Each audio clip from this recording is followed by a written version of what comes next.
এটা তো এখন এখন আমাদেরটা কি চলতেছে? দেখো তো, তুমি আওয়াজ পাওনি তো? ওদিকে যাও তো। এখন তুমি কি মামুন শুনতে পাচ্ছ? ওকে। আগে আমরা আমাদের সামনে এখন আপনাদের যে প্রোগ্রাম হজের, এটা আমাদের মুফতি গাজী সানাউল্লাহ রহমানী সাহেব আপনাদেরকে এখন হজের ট্রেন আপ করবে। এরপরে আমরা আমাদের আলোচনা শুরু করবো আর কি। মানে আমাদের যাওয়ার আলোচনা আমরা পরে করব। এখন আমাদের হজের ট্রেন আপ বা হজ সম্পর্কে আমাদেরকে বিস্তারিত একটা ধারণা মুফতি সাহেব আমাদেরকে দিবেন। আমরা সবাই মনোযোগ সহকারে শুনবো। এরপরে আমরা সবার শোনার পরে যার যার কোনো কোশ্চেন থাকে সেটা লিখে রাখবো। আমরা সবার শেষে হাত রেজ করে আমরা দেখাইলে আমরা তার প্রশ্ন শুনবো এবং উত্তর দিব। আমরা ইনশাল্লাহ এখন শুরু করতে পারি।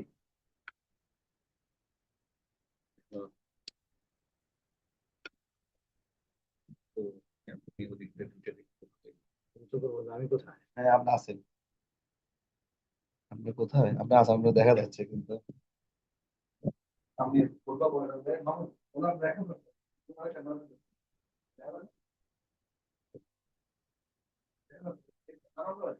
হ্যাঁ, পাচ্ছি।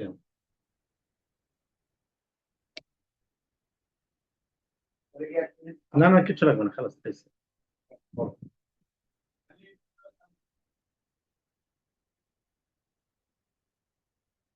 আসসালামু আলাইকুম ওয়া রাহমাতুল্লাহি ওয়া বারাকাতুহু।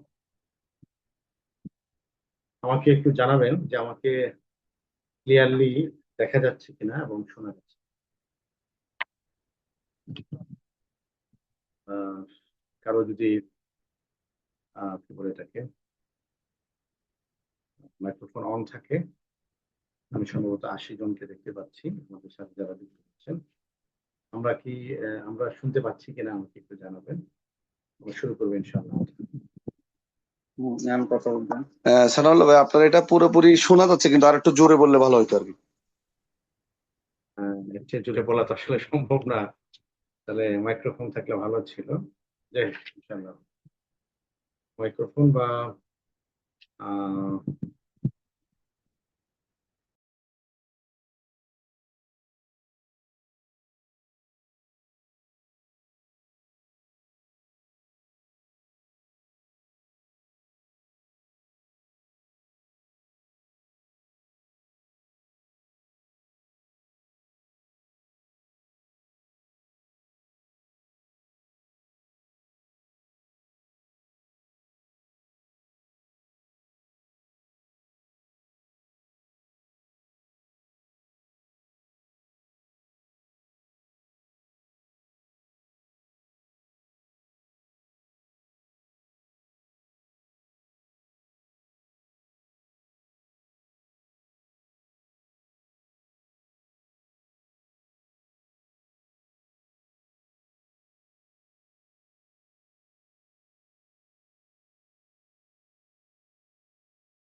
এখন শোনা যায় না?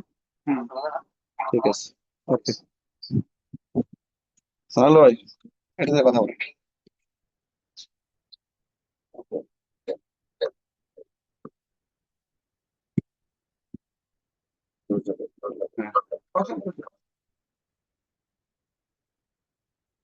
হ্যাঁ।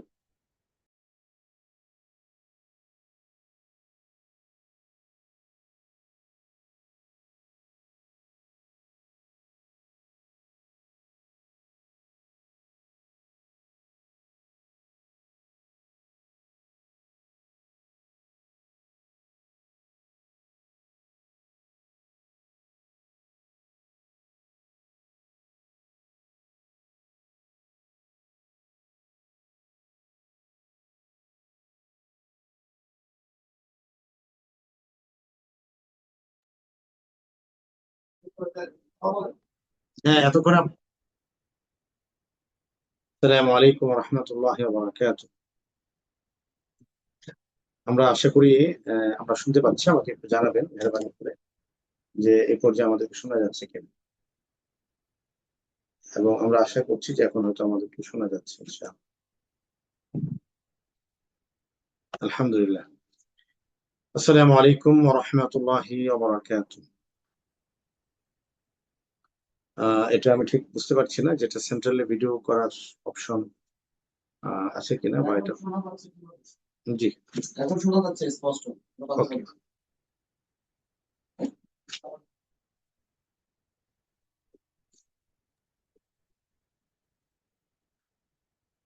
সানাউল্লাহ ভাই, এখন শোনা যাচ্ছে, আপনি কথা বলেন। জি, আসসালামু আলাইকুম ওয়া রাহমাতুল্লাহি ওয়া বারাকাতুহু। আলহামদুলিল্লাহি রাব্বিল আলামিন, والصلاة والسلام على رسوله الأمين وعلى آله وأصحابه أجمعين ومن تبعهم بإحسان وإيمان إلى يوم الدين. أما بعد، فأعوذ بالله من الشيطان الرجيم. بسم الله الرحمن الرحيم. الحج أشهر معلومات، فمن فرض فيهن الحج فلا رفس ولا فسوق ولا جدال في الحج، وما تفعلوا من خير يعلمه الله، وتزودوا فإن خير الزاد التقوى. الحمد لله. আল্লাহ রাব্বুল আলামিনের দরবারে আমরা অসংখ্য অগণিত শুকরিয়া আদায় করছি যে রব্বে করিম মেহেরবানি করে, দয়া করে, মায়া করে, তার রহমতের চাদরে আবৃত করে, তার করুণার, তার বরকতের চাদরে আমাদেরকে আহ, জায়গা দিয়ে তিনি আমাদেরকে তার ঘর বাইতুল্লাহ জিয়ারতের জন্য মনোনীত করেছেন। আমরা সকলে উচ্চারণ করি আলহামদুলিল্লাহ। আল্লাহুম্মা লাকাল হামদু হামদান কাসীরান তাইয়িবান মুবারাকান ফীহ। আপনাদের আজকের হজ আয়োজনটিতে যুক্ত হতে পারে আমি আল্লাহ রাব্বুল আলামিনের দরবারে শুকরিয়া আদায় করছি যে সম্ভবত একটি বছর পরে আপনাদের সাথে আবার আমার দেখা হলো, এবং দেশের সীমানা পেরিয়ে বহুদূর থেকে আমাদের ভাই এবং বোনেরা যুক্ত হয়েছেন, যারা আল্লাহ তাআলার ঘরে যাওয়ার নিয়ত করেছেন। 2026 সালে যত মানুষ হজের নিয়ত করেছে, রব্বুল আলামিন প্রত্যেককে নিরাপত্তার সাথে, হেফাজতের সাথে, ঈমান এবং ইয়াকিনের সাথে আরাফার ময়দান পর্যন্ত পৌঁছে যাওয়ার তৌফিক দান করুন। সকলে উচ্চারণ করে আল্লাহুম্মা আমিন। আমি খুব অল্প সময় কথা বলবো আপনাদের সাথে ইনশাআল্লাহ তাআলা। সেটা 30 মিনিট হতে পারে বা 24 মিনিট হতে পারে ইনশাআল্লাহ। আমি মৌলিক কথাগুলো আপনাদেরকে বলার চেষ্টা করব। প্রথম বিষয় হলো, হজে যাওয়ার ক্ষেত্রে আমি আপনাদের এখানে আসার আগে বাংলাদেশের একটি জনপ্রিয় নিউজ চ্যানেল সময় টিভিতে আমার একটু আলোচনা ছিল, তো সেখানেও আমি শর্ট করে বলার চেষ্টা করেছি যে একজন হাজিকে হজে যেতে হলে কি জানতে হবে। প্রথমেই ভূমিকা স্বরূপ একটি কথা বলা উচিত। বাংলাদেশ থেকে আপনাদের মুআল্লিম থাকবেন, অস্ট্রেলিয়া থেকে আপনাদের মুআল্লিম থাকবেন। মুআল্লিমদের প্রতি আপনি কতটা ডিপেন্ডেবল হবেন অথবা কতটা হবেন না, এটা একটা গুরুত্বপূর্ণ বিষয়।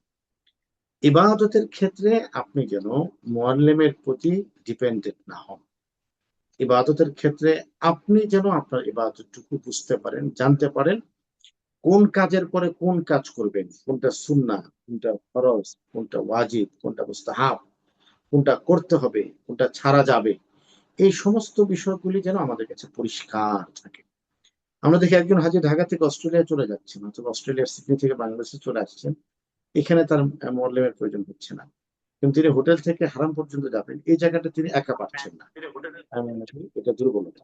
এই জন্য আমরা এমন ভাবে জানবো যাতে করে ইবাদতের ক্ষেত্রে আমি কারো প্রতি ডিপেন্ডেন্ট না হতে হয়, মুখাপেক্ষী না হতে হয়। আমি আল্লাহর ঘরে যাচ্ছি, মাসালাগুলো আমি জেনে যাওয়ার চেষ্টা করি।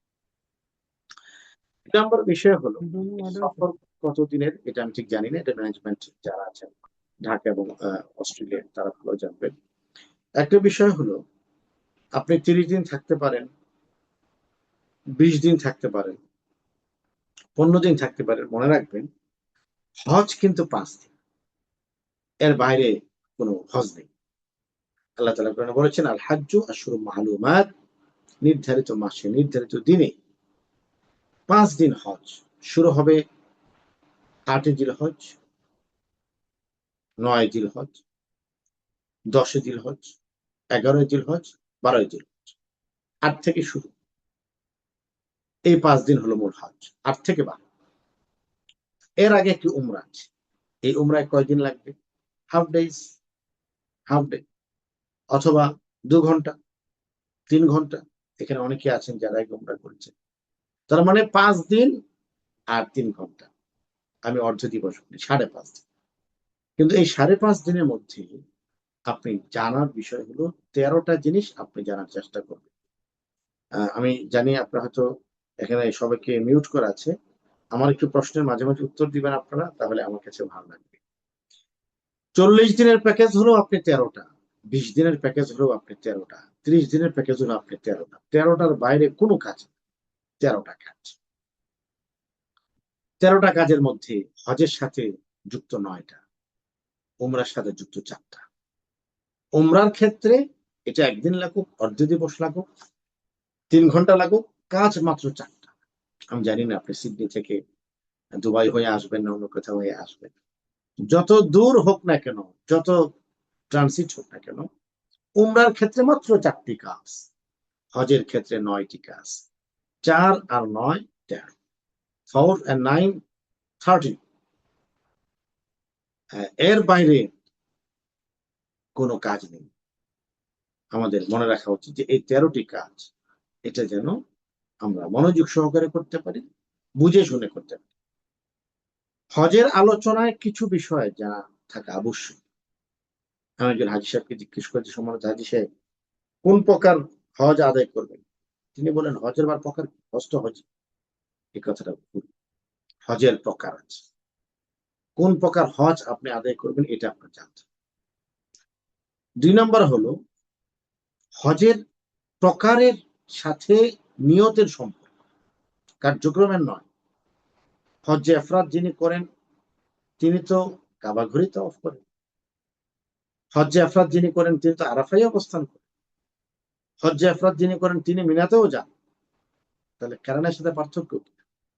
কেরান যিনি করছেন তিনিও উমরা করছেন, তামাত্তু যিনি করছেন তিনিও উমরা করছেন।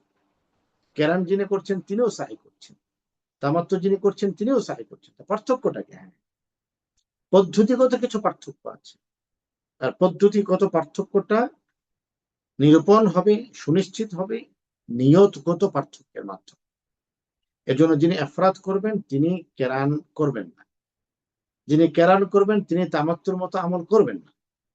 এই কথাটা আমি এই কারণে বলা, আমরা যদি এটা বুঝি যে হজে যেতে হলে শুধু ডলার আর পাউন্ডের প্রয়োজন হয় এমন নয়, এর সাথে জ্ঞানেরও প্রয়োজন হয়, মাসালাও আমাকে জানতে হবে।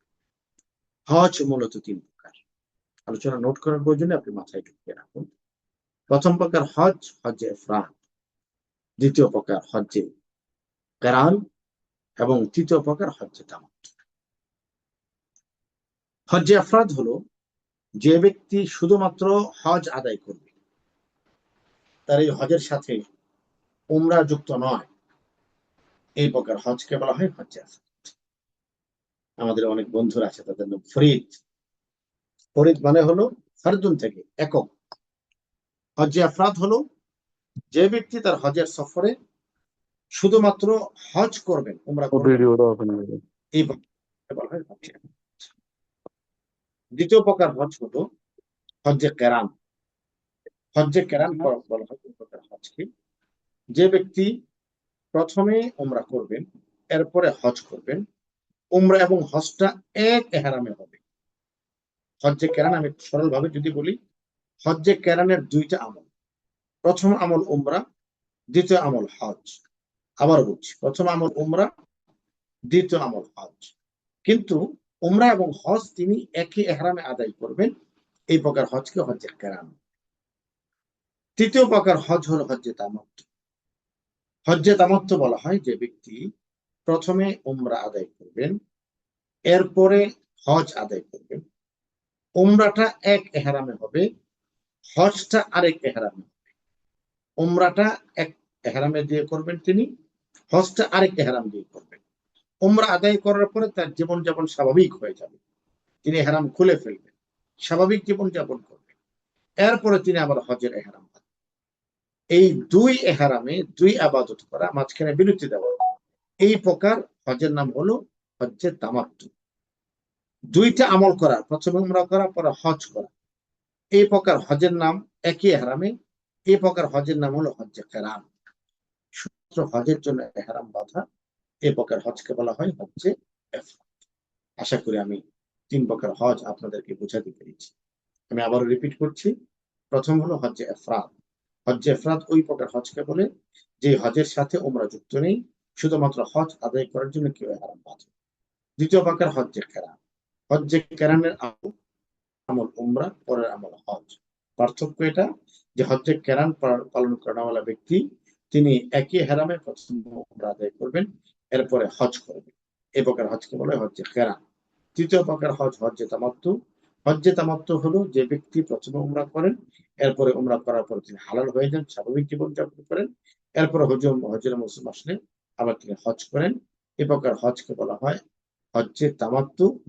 আলাদা আলাদা এহরামে একই আলাদা আলাদা এবাদত, এহরাম আলাদা এবাদত আলাদা। উমরার এক এহরাম, হজের এক এহরাম, এই যে দুই এহরামের দুই কাজ, এর নাম হচ্ছে তামাত্তু।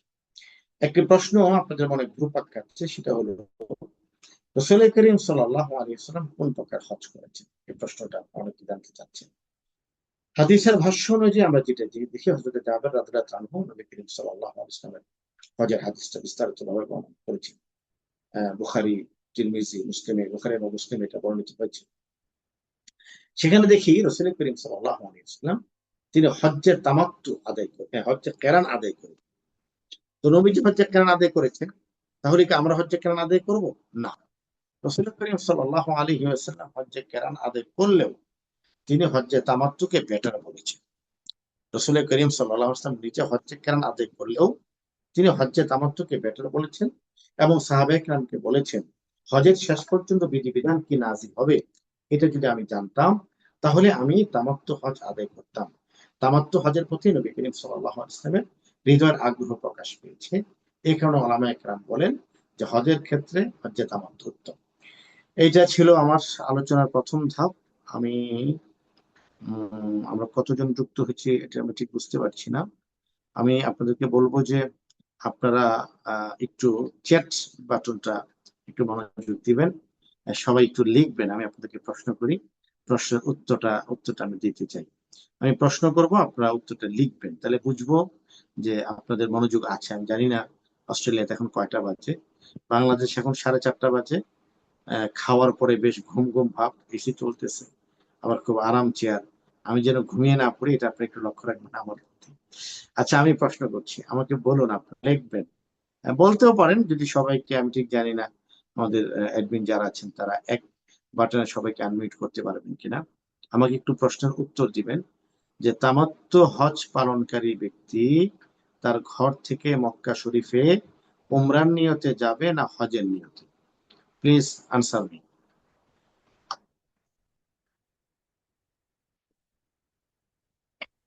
লিখলে মনে হয় আমি দেখতে পারবো, মনে হয়। হ্যাঁ, উমরা উমরা। একজন হজও লিখছে। হ্যাঁ, মাশাআল্লাহ, যিনি হজ রেখেছেন ওনার 100 পাউন্ড জরিমানা, এটা দিয়ে মদিনাতে খাওয়া যাবে ইনশাআল্লাহ। আহ, আমি মনে হয় দেখতে পাচ্ছি না। হ্যাঁ, দেখতে পাচ্ছেন? আমি এখন দেখতে পাচ্ছি, মাশাআল্লাহ, উমরা। হ্যাঁ, ইমরান, কেউ একটা মনে হচ্ছে লেগে ভাই আছে, যে ইমরান ভাই, ও উমরা। দেখতে ইমরান and হজ। হ্যাঁ, হজ এন্ড উমরা, তামাত্তু হজ উমরা নিয়ত। হ্যাঁ, দেখতে পাচ্ছি। আচ্ছা, অস্ট্রেলিয়াতে 8:30 বাজে। মাশাআল্লাহ মাশাআল্লাহ। হ্যাঁ, আমরা অনেকগুলি আনসার পেয়ে গিয়েছি, জাযাকাল্লাহ খাইর। আমি বিষয়টা একটু ক্লিয়ার করি। হ্যাঁ, তামাত্তু হজের দুটা মাধ্যম। একটা মাধ্যম হলো, মানে দুটা অংশ, একটা অংশ হলো হজ আর একটা অংশ হলো উমরা।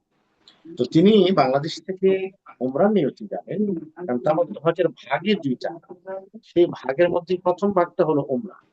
সুতরাং তিনি তো উমরা নিয়তি যাবেন, তিনি যে এহরামটা বাঁধবেন উমরা নিয়তি বাঁধবেন। তবে তার মনে এক কথা থাকবে যে যেহেতু তামাত্তু হজ, তিনি আরেকটা এহরাম বাঁধবেন, সেটা 8 তারিখের একটা আগে হেডফোন কিনে নিয়ে 7 তারিখে হতে পারে,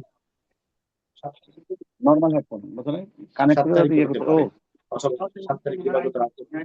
8 তারিখে পড়বে। তার হলো এই এটা তো কথা দুজনের না বলি, জন্য। একটু মিউট করে দিই, আমরা একটু মিউট 8 তারিখের পূর্বে তিনি আরেকটা এহরাম বাঁধবেন, সেটা হবে তার হজের এহরাম। তাহলে আমি বোধহয় কথাটা পরিষ্কার করতে পেরেছি যে তামাত্তু হজের ব্যক্তি তার ঘর থেকে তিনি হজ উমরার নিয়ত দুইটা থাকলেও তিনি প্রাথমিকভাবে নিয়ত করবেন উমরার, কেননা তামাত্তু হজের প্রথম ভাগটা হলো উমরা, এর পরের ভাগটা হলো হজ। আশা করি আপনাদেরকে বুঝাতে পেরেছি।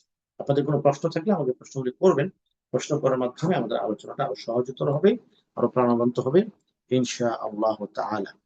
আমি আশা করি যারা প্রশ্ন করেছিলেন তারা হয়তো তাদের উত্তরটা সঠিকভাবে আহ, বোঝাতে পেরেছি মনে হয়, আমি আই থিঙ্ক।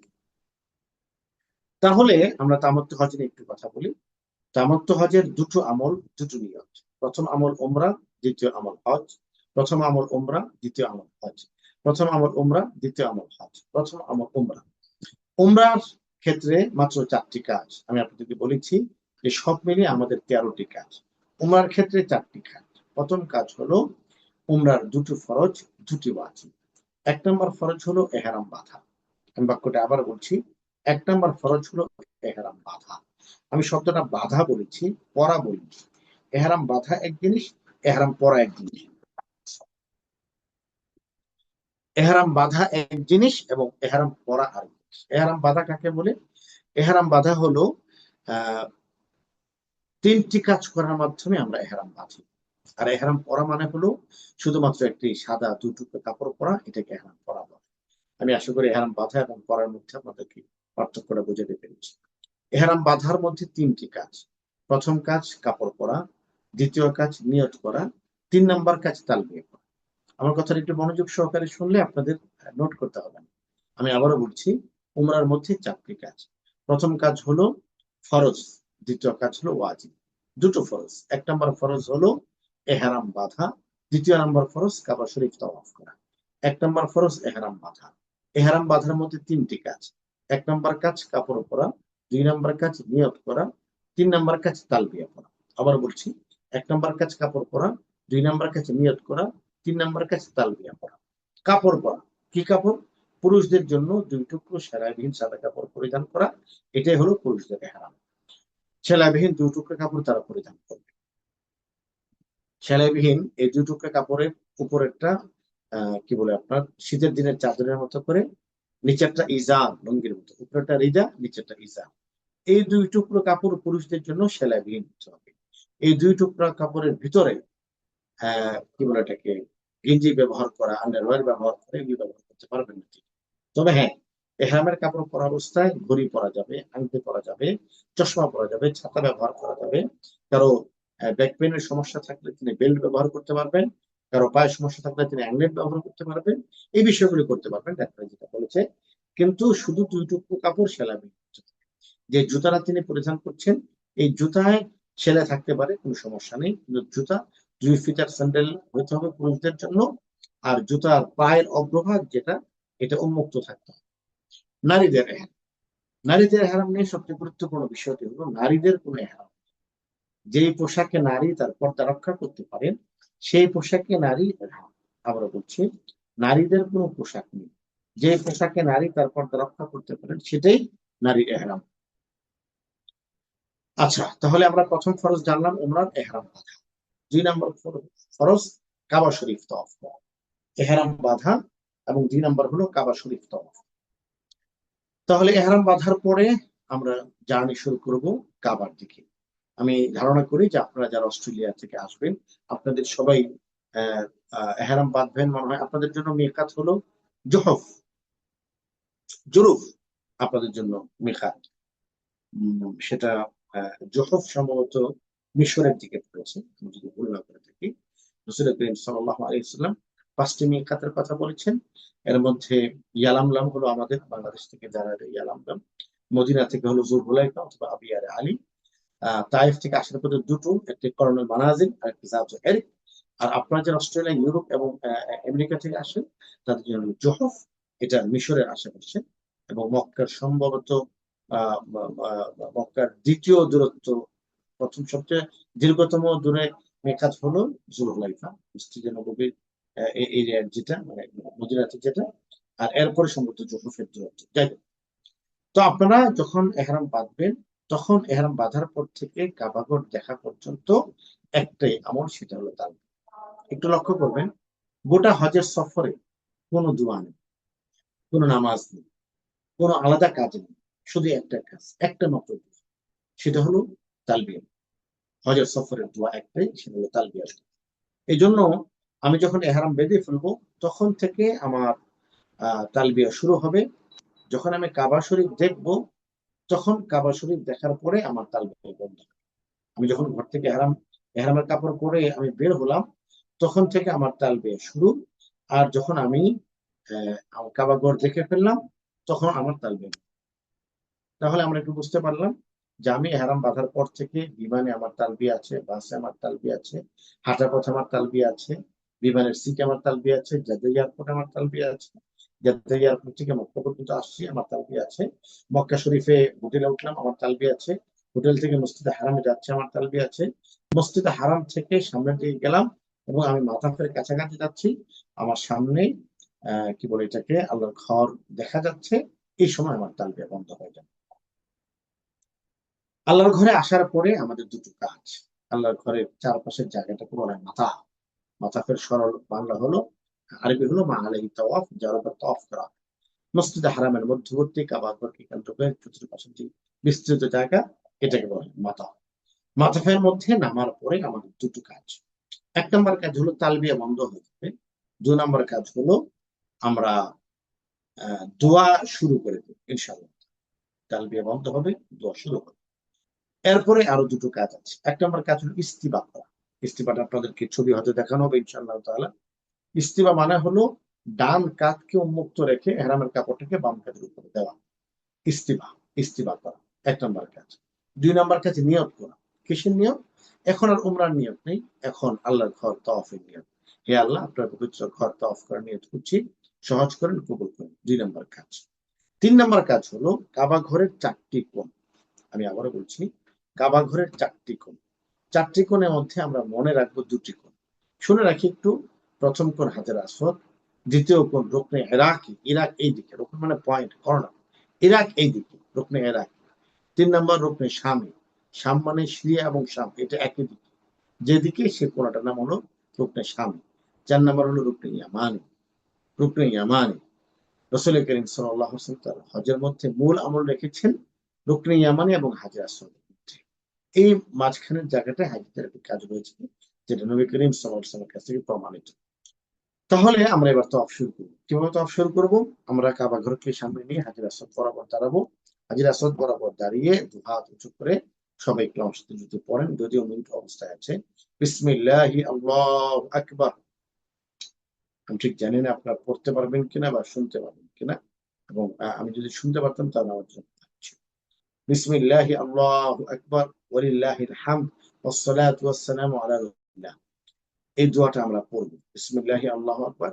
পুরুষরা কানের লতি পর্যন্ত হাত উঠিয়ে, নারীরা কাঁধ পর্যন্ত হাত উঠিয়ে আমরা পড়ব বিসমিল্লাহি আল্লাহু আকবার ওয়ালিল্লাহিল হামদ ওয়াসসালাতু ওয়াসসালামু আলা রাসূলিল্লাহ। এই দোয়া পড়া হাজর আসওয়াদ বরাবর দাঁড়িয়ে। হাজর আসওয়াদ থেকে এবার আমার তওয়াফ শুরু হবে। হাজর আসওয়াদ থেকে ঘুরে আমি এবার হাজর আসওয়াদে আসবো, আমার 1 চক্কর। এমন ভাবে 7 চক্কর আমি দিব। রাসূল করিম সাল্লাল্লাহু আলাইহি ওয়াসাল্লাম এই 7 চক্করের মাধ্যমে তওয়াফকে কমপ্লিট করেছেন। 7 চক্করের পরে রাসূল করিম সাল্লাল্লাহু আলাইহি ওয়াসাল্লাম মাকাম ইব্রাহিমের পিছনে গিয়েছেন নামাজ আদায় করার জন্য। আল্লাহ তাআলা কোরআনে বলেছেন, বিসমিল্লাহির রহমানির রহিম, ওয়াত্তাখিযু মিন মাকাম ইব্রাহিম মুসাল্লা। হে রাসূল, আপনি মাকাম ইব্রাহিম মুসাল্লা বানান, সেখানে সালাত আদায় করুন। এজন্য প্রত্যেক তাওয়াফের পরে 2 রাকাত নামাজ আদায় করা, এটা ওয়াজিবুত তাওয়াফ, এটা পড়তে হবে, এটা কোনোভাবেই বাদ দেওয়া যাবে না, এবং যদি কেউ না পড়ে এই ব্যক্তির দম দিতে হবে। তাহলে আমি নামাজ তাওয়াফ করলাম, এরপরে 2 রাকাত নামাজ পড়লাম। নামাজের পর আমি দীর্ঘ দোয়া করব, এটা দোয়া কবুলের সময়। তাহলে আমরা একটু পিছন থেকে আসি। তামাত্তু হজ 2 ভাগে বিভক্ত। প্রথম ভাগ উমরা, পরের ভাগ হজ। প্রথম ভাগ উমরা এবং পরের ভাগ হজ। প্রথম ভাগ উমরা। উমরার ক্ষেত্রে 4টি কাজ, 2টো কাজ ফরজ, 2টো কাজ নফল। প্রথম কাজ হলো ফরজ, সেটা কোনটা? সরি, তামাত্তু হজের 2টো ভাগ, প্রথম 2টো ফরজ, পরের 2টো ওয়াজিব। ফরজ 2টো, ওয়াজিব 2টো। 2টো ফরজের প্রথম ফরজ হলো এহরাম বাঁধা। এহরাম বাঁধার মধ্যে 3টি কাজ: কাপড় পরা, নিয়ত করা, তালবিয়া পড়া। 2 নম্বর কাজ হলো আল্লাহর ঘর তাওয়াফ করা। তাহলে এহরাম নিয়ে আমরা কথা বলেছি এবং আল্লাহর ঘরে তাওয়াফ নিয়ে আমরা কথা। আল্লাহ ঘরে তওয়াফ করার পরে আমরা চলে যাব সাফা মারা সাই করতে। আমাদের মোল্লেমরা পড়বেন কোরআনের সেই বিখ্যাত আয়াত ইন্না সাফা ওয়াল মারওয়াতা মিন শাআইরিল্লাহ। নিশ্চয় সাফা এবং মারওয়া এটা আল্লাহ তাআলার অনন্য নিদর্শন। এবং রাসূল করিম সাল্লাল্লাহু আলাইহি ওয়াসাল্লাম যে দোয়া পড়েছেন তারা সেই দোয়া পড়বেন। আবাদা বিমা বাদা আল্লাহ বিহি। মোল্লেমদের সাথে আমরা পড়ার চেষ্টা করব। সাফা পাহাড়ে উঠে কাবা ঘরের দিকে ফিরে আমরা হাত উঁচু করে ৩ বার বলবো আল্লাহু আকবার, আল্লাহু আকবার, আল্লাহু আকবার, লা ইলাহা ইল্লাল্লাহু ওয়াহদাহু লা শারীকা লাহ, লাহুল মুলক ওয়া লাহুল হামদু ওয়া হুয়া আলা কুল্লি শাইইন কাদির। এই দোয়াটা আমরা করব।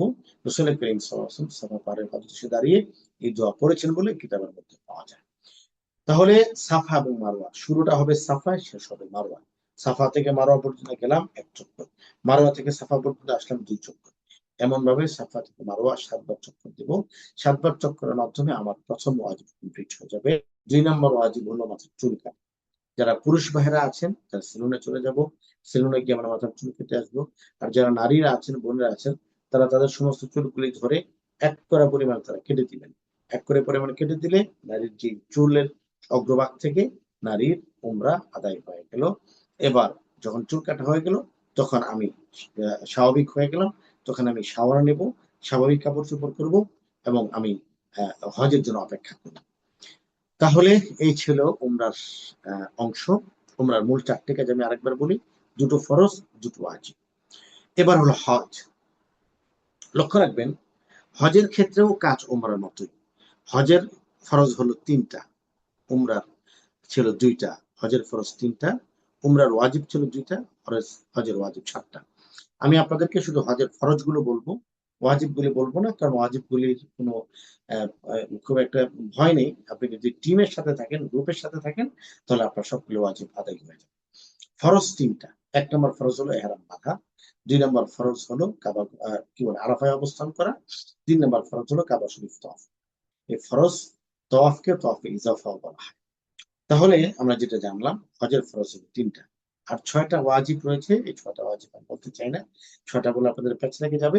আপনারা শুধু টিমের সাথে লেগে থাকবেন। দেখবেন টিমের সাথে থাকার ফলে রব্বুল আলামিন আপনার ওয়াজিবের কাজগুলি খুব সহজ করে দিয়েছে। একটু জার্নিটা আপনাদেরকে বলি যে কোন রাতে আমরা কোথায় থাকবো। প্রথম রাত ৭ তারিখে আমরা এহরাম বাঁধলাম। এটা হলো হজের এহরাম। হজের এহরাম ৭ তারিখে আমরা এহরাম বাঁধলাম। এহরাম বেঁধে এবার আমরা চলে যাব মিনায়। ৭ তারিখ দিবাগত রাত আমরা মিনায় চলে যাব। মিনায় রাতে থাকবো, সারাদিন থাকবো, সন্ধ্যা থাকবো, পরের রাতে কিছু সময় আমরা থাকবো। এটা হলো ৮ তারিখ। ৮ তারিখে মিনার মধ্যে ২৪ ঘন্টা থাকা সুন্নাহ। রাসূল করিম সাল্লাল্লাহু আলাইহি ওয়াসাল্লাম ২৪ ঘন্টা ছিলেন। ৫ ওয়াক্ত নামাজ আদায় করেছেন। আমরা হয়তো ৫ ওয়াক্ত নামাজ আদায় করতে পারবো না। কিন্তু আমরা আ আ ৭ তারিখ দিবাগত রাত থেকে নিয়ে ৮ তারিখ দিবাগত রাত পর্যন্ত আমরা মিনায় অবস্থান করব। ৯ তারিখে আমরা চলে আসবো জামারায়। জামারে থাকবো আমরা। ৯ তারিখ দিবাগত রাতে আমরা চলে যাব মুজদালিফায়। মুজদালিফায় থাকবো। মুজদালিফা থেকে ১০ তারিখ সকালে আমরা রওনা হবো জামারায়। জামারায় আসার পর আমরা পাথর নিক্ষেপ করবো। ১ম বড় সাদেকে পাথর নিক্ষেপ করবো। এরপর আমরা কুরবানি করবো। কুরবানি করার পরে আমি হালাল হব। এরপরে আমি বড় জামারা করব, এরপরে কুরবানি করব, এরপরে মাথার চুল কাটবো। কুরবানি করার পরে মাথার চুল কাটবো, মাথার চুল কাটার মাধ্যমে আমি হালাল হয়ে যাব। এরপর আমি চলে যাব ফরজ তওয়াফের জন্য। ফরজ তওয়াফ করব, এরপর আমি সাই করব। ফরজ তওয়াফের পর সাইটা ওয়াজিব এবং সর্বশেষ মক্কা ছাড়ার আগে আমি একটি বিদায়ী তওয়াফ করব। এর মাধ্যমে আমার হজের মূল ৯টি কার্যক্রম সম্পন্ন। আমি কথাটাকে আবার রিপিট করছি। হজের কাজ হলো ৯টি, উমরার কাজ হলো ৪টি। ৯ এবং ৪ এই ১১টি কাজ যদি কেউ করতে পারে, ৯ এবং ৪ এই ১৩টি কাজ যদি করতে পারে, রব্বুল আলামিন তার পক্ষ থেকে উমরা এবং হজকে সহজভাবে আদায় করে নেবেন ইনশাআল্লাহ তাআলা। এই ছিল আমাদের সংক্ষিপ্ত আলোচনা। এবার প্রশ্ন উত্তর করব। আপনাদের যদি প্রশ্ন থেকে প্রশ্ন করবেন ইনশাআল্লাহ।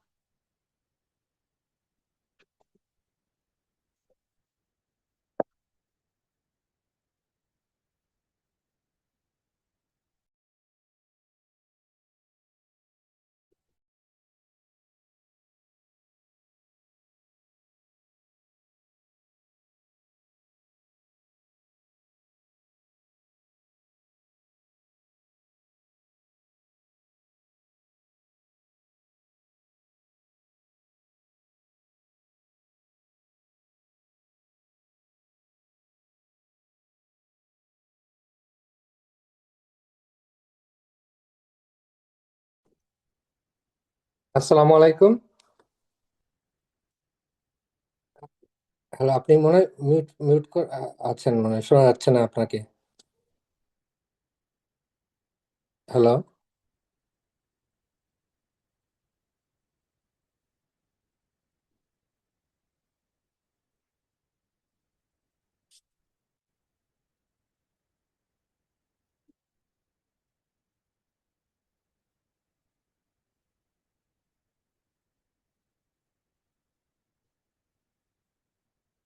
হ্যাঁ, আমি আমি অবশ্য আপনাকে শুনতে পাচ্ছি না এখন। আমি বুঝতেছি না আপনি আমাকে আমার কথা শুনতে পাচ্ছেন কিনা। ওকে, আমার কথা যদি শুনতে পান তাহলে আমি কোশ্চেনটা করে ফেলি, তারপর আমাকে মিউট করে দিলে আপনি আমার কোশ্চেনটার উত্তরটা দিতে পারলেন।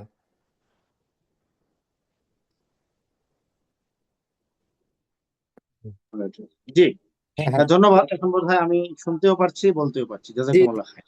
এখন ভালো হয়েছে, এখন শোনা যাচ্ছে।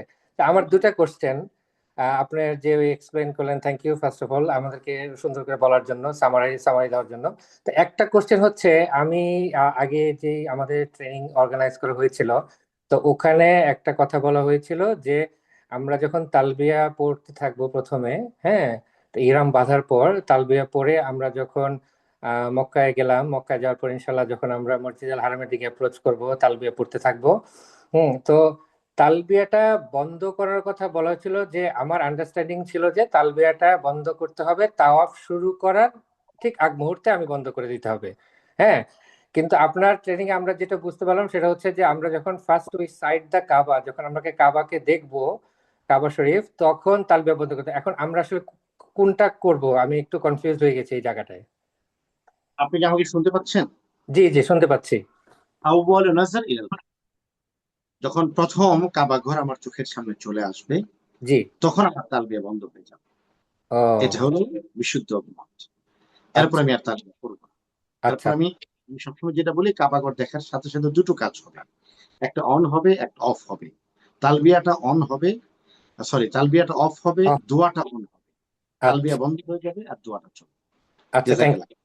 আচ্ছা, এই একটা কোশ্চেন, আর সেকেন্ড কোশ্চেনটা করে তারপর আমি অন্যদেরকে অপরচুনিটি দিচ্ছি। প্লিজ। আমার সেকেন্ড কোশ্চেনটা হচ্ছে আরেকটা জিনিস আপনি এক্সপ্লেন করলেন, হচ্ছে যে আমি ঠিক মতো বুঝেছি কিনা ফার্স্ট অফ অল, যে আমাদের যে তাওয়াফ করতে হবে 7 টাইমস আমাদেরকে, কাবাকে আমরা ওই হাজার আসওয়াদ থেকে শুরু করে পুরোটা সার্কেল দিয়ে আমরা আবার শুরু করব ওই হাজার আসওয়াদ থেকে।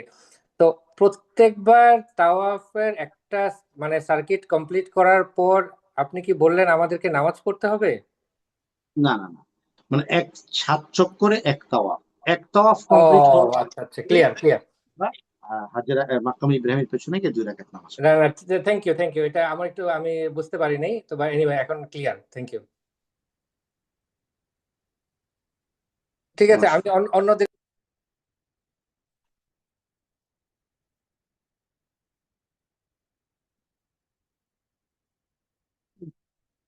জি, আর কে আছেন পরের? পরের ভাই প্রশ্ন করুন।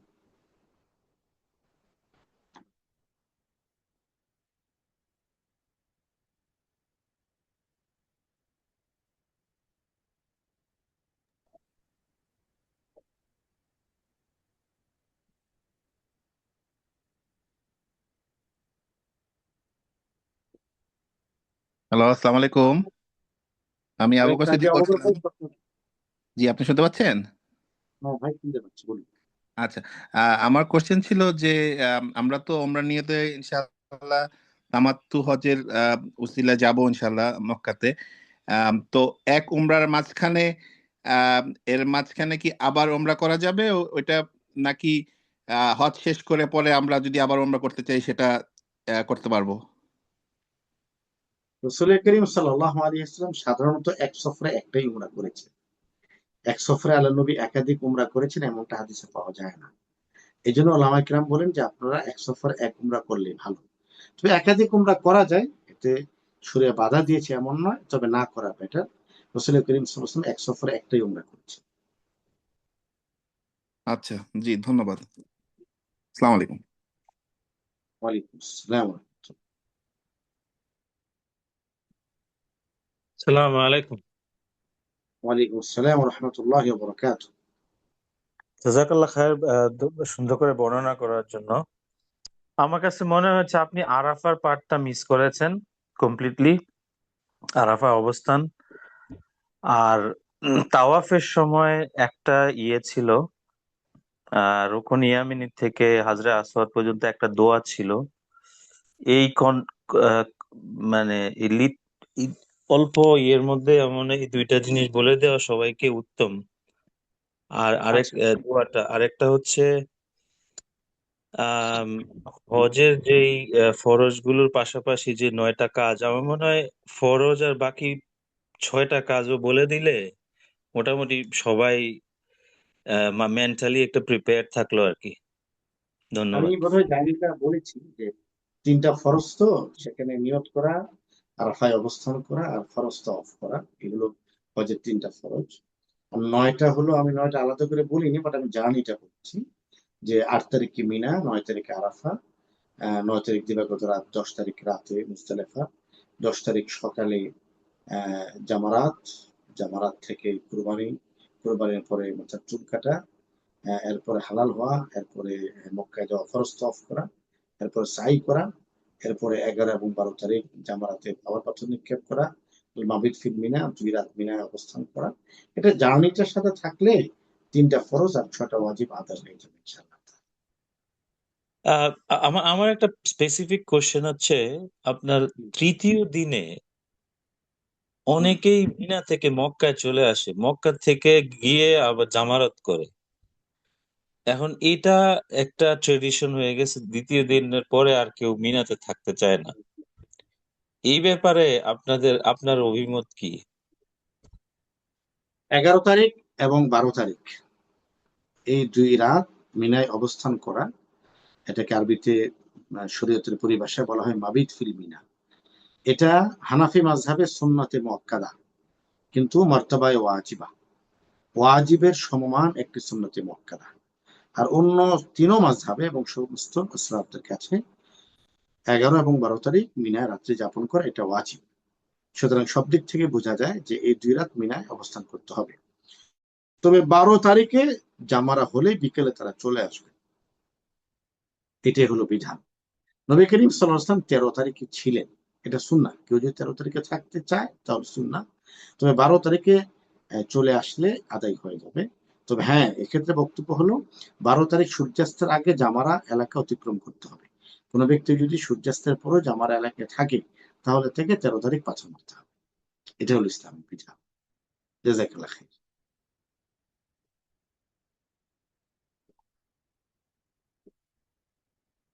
জি, আমরা অন্য কারো প্রশ্ন নিতে পারি।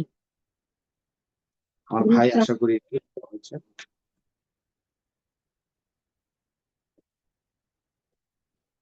হ্যালো, আসসালামু আলাইকুম। ওয়ালাইকুম আসসালাম। জি, মাহমুদ ভাই প্রশ্ন করুন। দুইটা প্রশ্ন। চ্যাট গ্রুপে 2 ভাই জুতার ছবি পাঠিয়েছেন স্যান্ডেলের, ওটা কি অ্যালাউ হবে কিনা কাইন্ডলি যদি বলতেন। আমি বোধহয় জুতার ছবি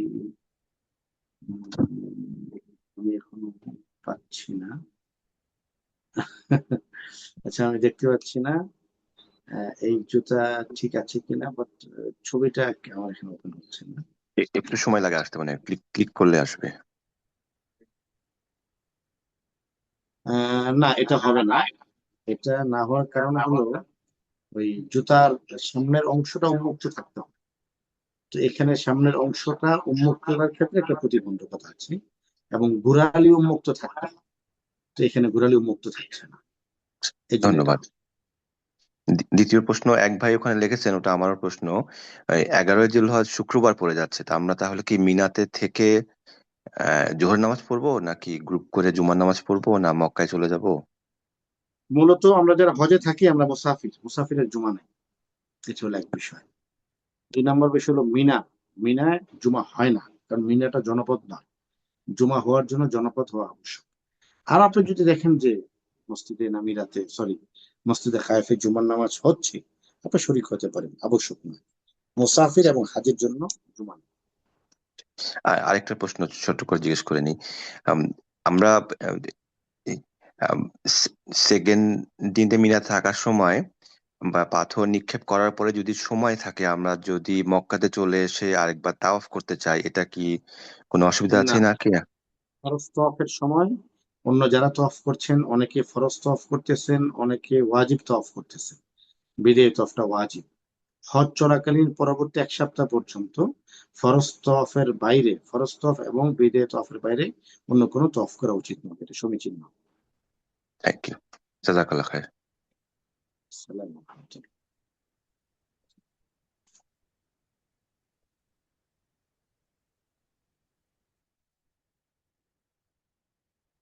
আর কারো কোনো প্রশ্ন যদি জি থাকে আসসালামু মেহরবানি করে। আলাইকুম। ওয়ালাইকুম আসসালাম, মোহাম্মদ চৌধুরী ভাই, জি প্লিজ প্রশ্ন করুন। জি, আমার ওই যে একটা কোয়েশ্চেন ছিল, ওটা হলো আমাদের রাসূল করিম সাল্লাল্লাহু আলাইহি সাল্লাম এক সফরে একটাই উমরা করছেন। তো জি আমরা যদি এত দূর থেকে যাচ্ছি, যখন আমার মৃত বাবার জন্য কি আমি একটা উমরা করতে পারি কিনা, মধ্যবর্তী সময়ে একটা উমরা করার পর কিছু দিন জি সময় থাকলে করতে মিনার পারবেন, আগে কোনো দিয়ে? সমস্যা নেই, করতে পারবেন, কোনো সমস্যা নেই, আদায় হয়ে যাচ্ছে। জি, তাহলে আর এর সাথে একটা সম্পূরক প্রশ্ন হচ্ছে, যখন আমি করব ওটার জন্য কি আমার মিকাতে গিয়ে আবার ইহরাম পরতে হবে, নাকি আমি ঠিক মিনায় যেভাবে অবস্থান করব আমার তামাত্ম হজের মতো ওইভাবেই আমি আরেকটা উমরা করতে আমি পারবো? আমি আজকে শহীদ ভাইয়ের কাছে আগ্রহ প্রকাশ করেছি যে আমরা অস্ট্রেলিয়ায় গিয়ে দিনব্যাপী হাজিদেরকে একটা হজের ট্রেনিং দেব, যাতে করে ইনশাআল্লাহ যাতে করে হজের সমস্ত মাসালাগুলো আপনাদের কাছে ওপেন থাকে। লক্ষ্য করে শুনবেন, 2টা বাক্য, একটা হলো মিকাত, আরেকটা হলো হিল। মিকাত হলো 5টা: মদিনার মিকাত জুলহুলাইফা, ইউরোপ জি আমেরিকার মিকাত জুহফ, তারপরে তায়েফের মিকাত হলো জাতু ইরক এবং কর্নুল মানাজিল, আর এশিয়ার মিকাত হলো ইয়ালামুনা। এই 5টা হলো মিকাত। আর কিছু আছে হিল, তানঈম, মসজিদ আয়েশা, এটা হিল। জিরআনা, এইগুলো হিল। তো কেউ যখন মক্কায় অবস্থান করে, তখন সে নতুন করে ওমরা করতে হলে সে হিলে যাবে, তানঈমে যাবে, অথবা জিরআনায় যাবে। তবে তানঈম থেকে ওমরার কথা ওলামা কিরাম বলেছেন, জিরআনা থেকে ওমরায় ওলামা কিরাম উৎসাহ প্রদান করেছেন। তো আপনি যদি আবার নতুন করে ওমরা করতে চান, তাহলে আপনি তানঈমে যাবেন, মসজিদ আয়েশা বলে আমরা যেটাকে চিনি, ওখানে যাবেন, ওখান থেকে আপনি ইহরাম করে আসবেন। জাযাকাল্লাহ জাযাকাল্লাহ খাইর। খাইরান।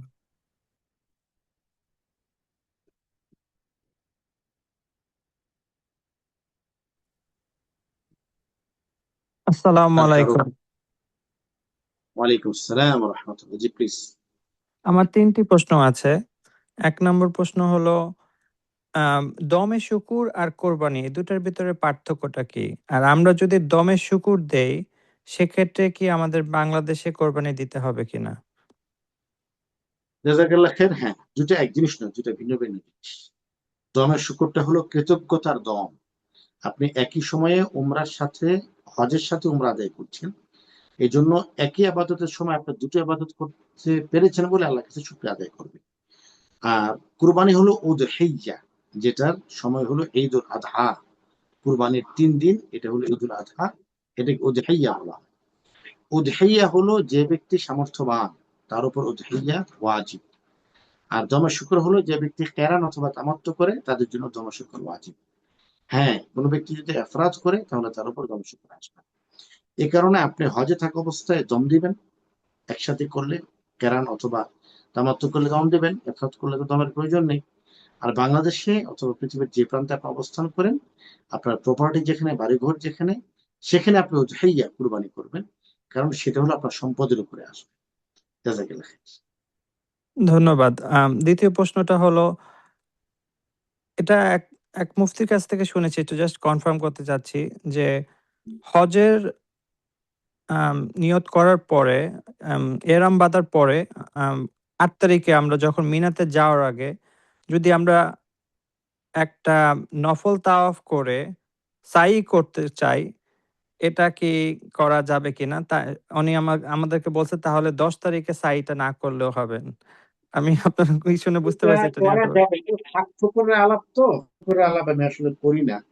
এটা সুন্নাহর খেলাফ, রাসূল করিম সাল্লাল্লাহু আলাইহি ওয়াসাল্লাম এটা করেননি। এটা আমরা মাহজুরদেরকে বলি যে চাইলে তারা করতে পারেন।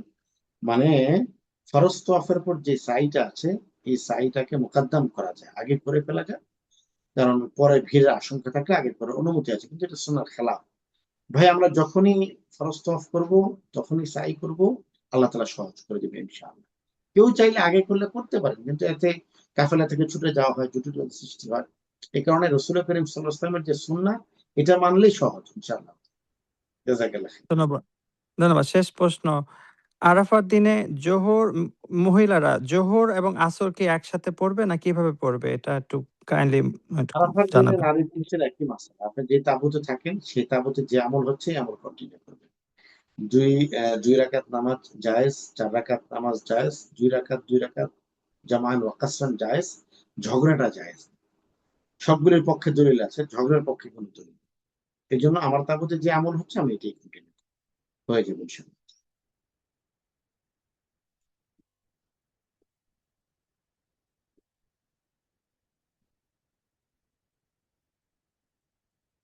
যে আমাদের আর কারো কোনো প্রশ্ন আছে কি, মেহরবানি করে? আমাদের বাংলাদেশে আসরের নামাজের সময় হয়েছে।